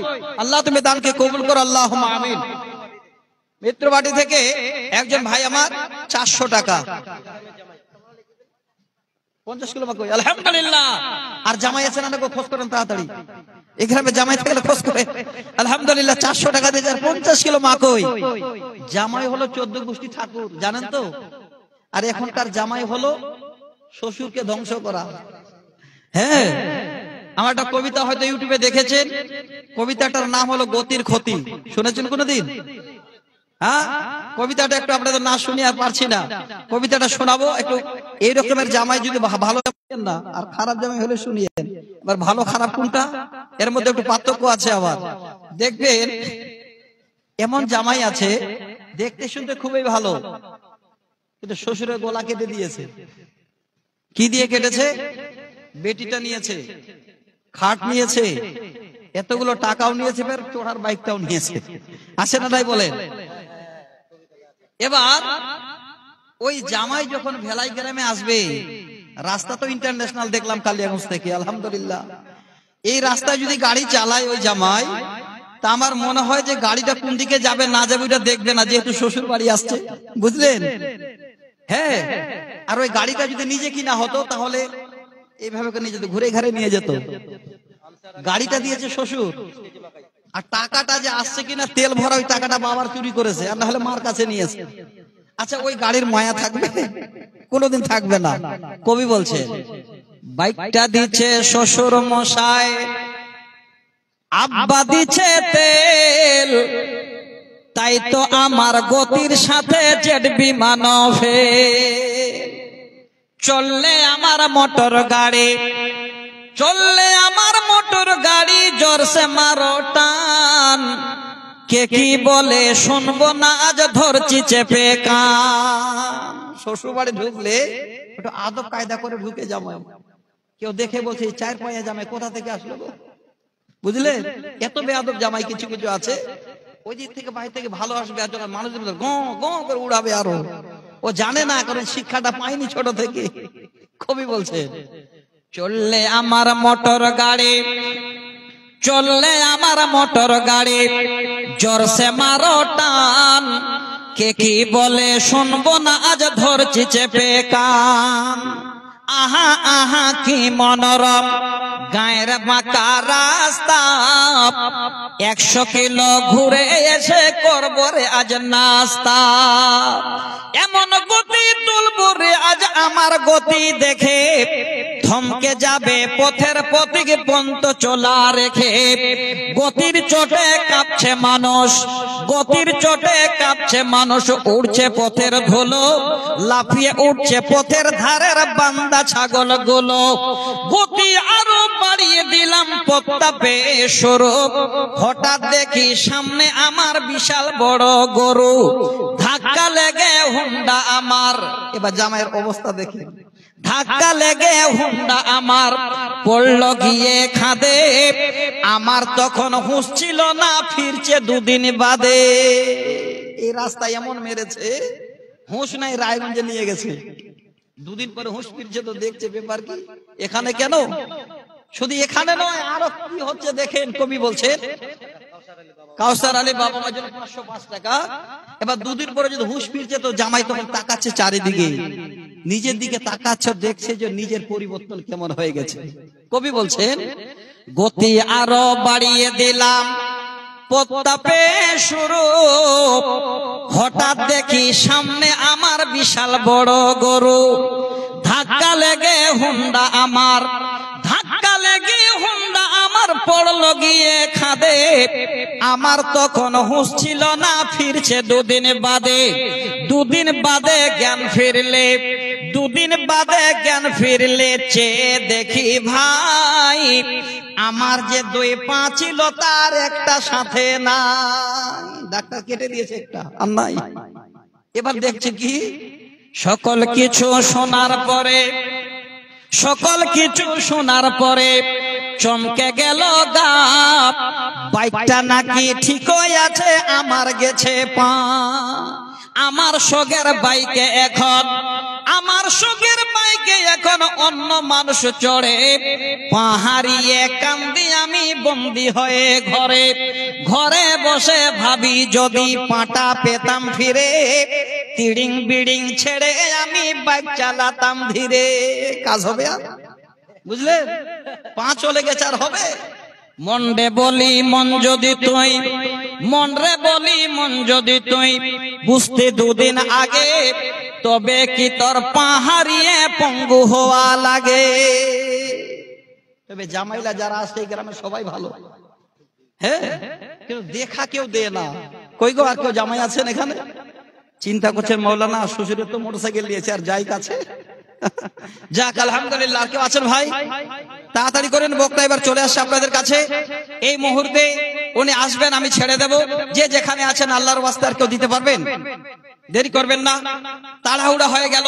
দ্বিতীয় কথা, যে ঠান্ডা ভাই, গতকালকের যে আবহাওয়া দেখেছিলেন না? আমি দুপুরবেলায় ফোন করছি, ভাই জালসা হবে তো? আমি নিজে ফোন করে, জালসা হবে?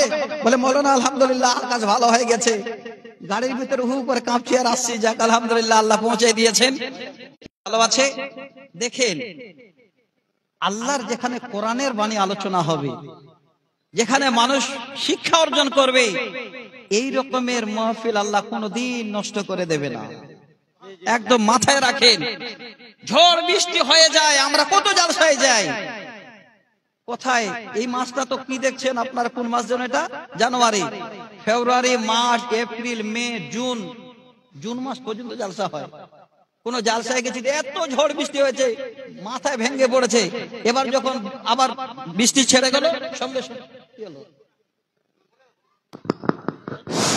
নারায়ে তাকবীর, এটা কেন?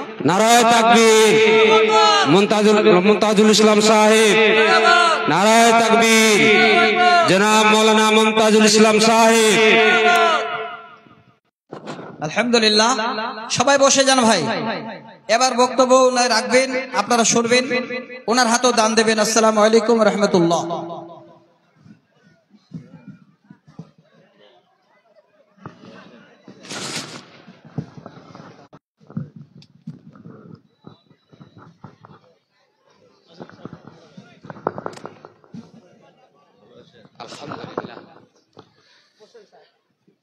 আসসালামু আলাইকুম।